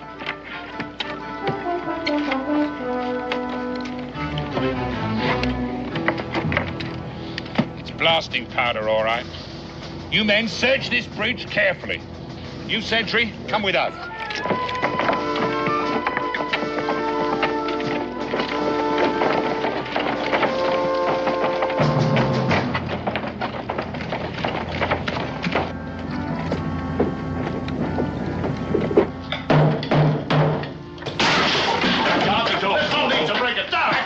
To the fireplace and turn around, the three of you.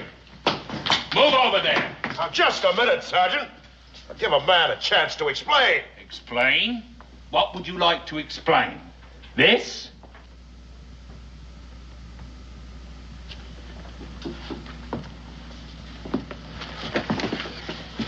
Just some potatoes and seeds and a few old trunks, eh? Sentry, open the cellar door.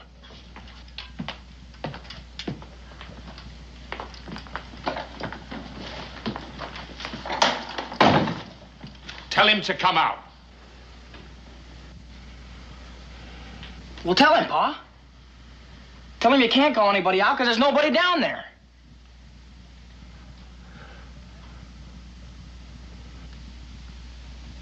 I shan't ask you again. Tell him to come up. Well, you heard what my boy said. There's nobody down there. We'll soon see. If you've lied to me, I'll have you all before a firing squad. Keep an eye on him.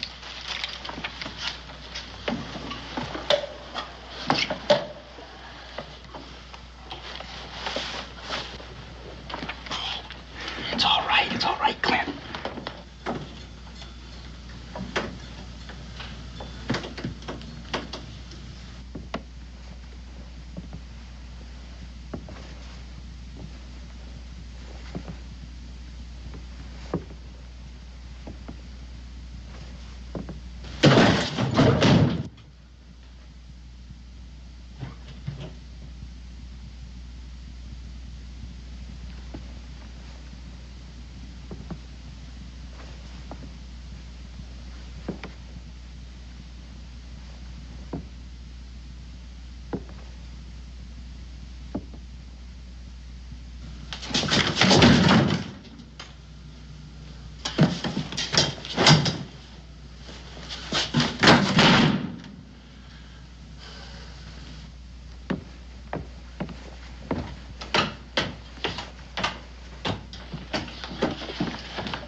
Didn't get him all, Sergeant? Shut up.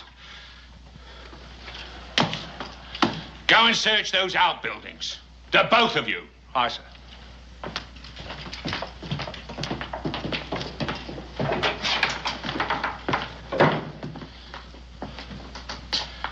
Mr. Bickford, I believe that something's gone on here that you haven't told me about. Well, you saw for yourself. There was no one down the cellar.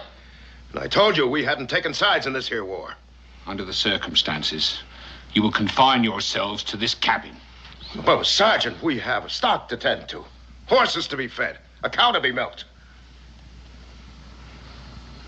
All right. See to your stock. But I don't want to see you near that bridge. Understand?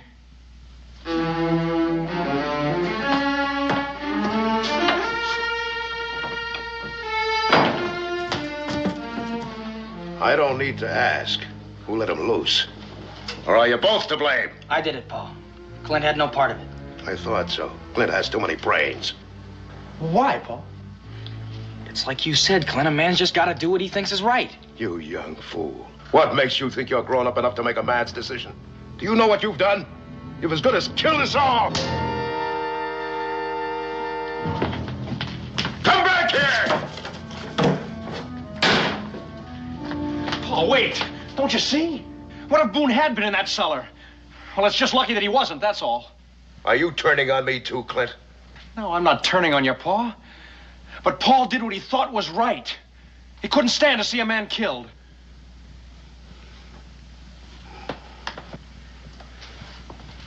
Oh, I should have killed him myself while I had the chance. Now he's got his powder and he's gonna blow up our bridge. It's not important, Paul. Look, I worked on that bridge just as hard as you did. Maybe harder. But it still ain't worth killing for. It's not too late. He's out there somewhere. He's out there near our bridge. Are you coming with me, Clint? Pa, you can't go out there. The British are still there. I could explain to the British. They'll stop Boone from blowing it up. Pa, will you listen to me? Boone can't blow up the bridge. Not with our British still there.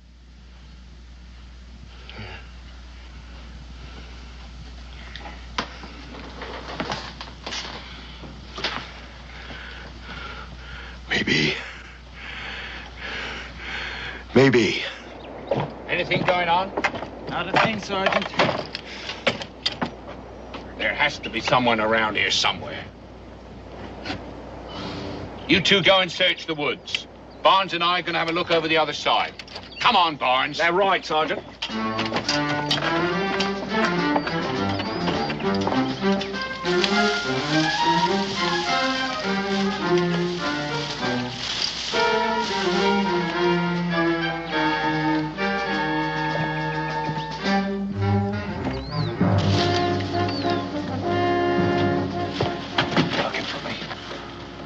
Much obliged. They got our guns and yours, too.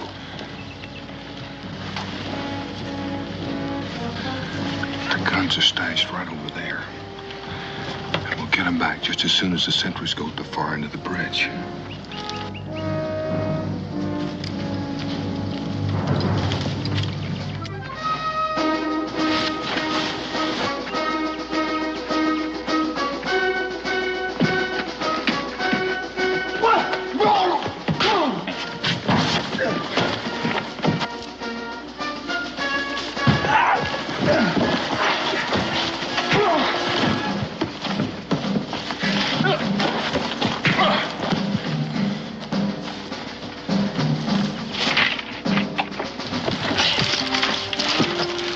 Paul, get up on that cliff. Be careful.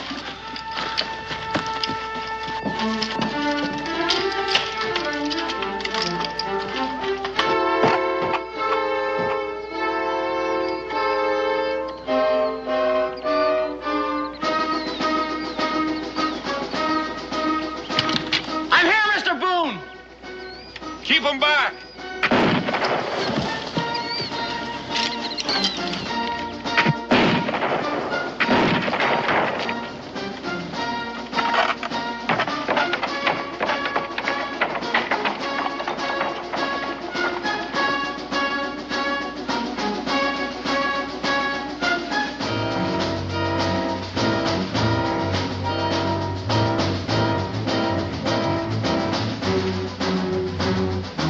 What's happening here, Hawks?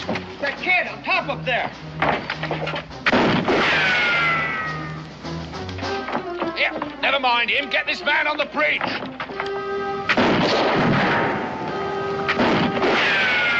Come on, we can get him before the boy reloads. Right, Sergeant.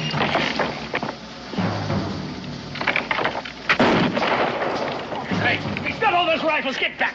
No, keep going, keep going.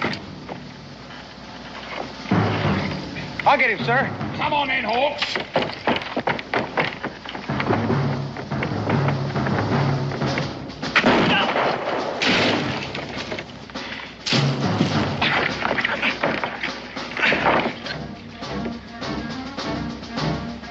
Get that man there, Corporal. Aim as fast as I can, Sergeant. Come on, Barnes, get him. Good.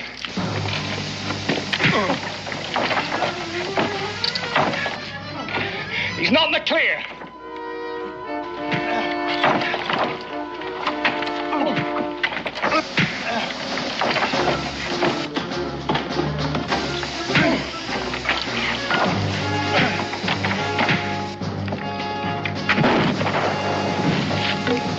Now get that fuse. Get the fuse.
Mighty sorry to leave some of these things behind, but I just ain't got room for them. Well, you'll come back after the war. Build a better bridge than the last one. Oh, no, Mr. Boone. We start depending on it like before. When a man's got just one thing to depend on, he's apt to give it a value which is all out of reason. That bridge pretty near lost me all I hold close. My sons and my pride and my self-respect. It cost me dear, but I'm glad I got it learned in time. And I learned something else, too. Those boys of mine got more brains than I have. You ready to start, Mr. Boone? Anytime you are. Let's be about it. All right, boys, hop on.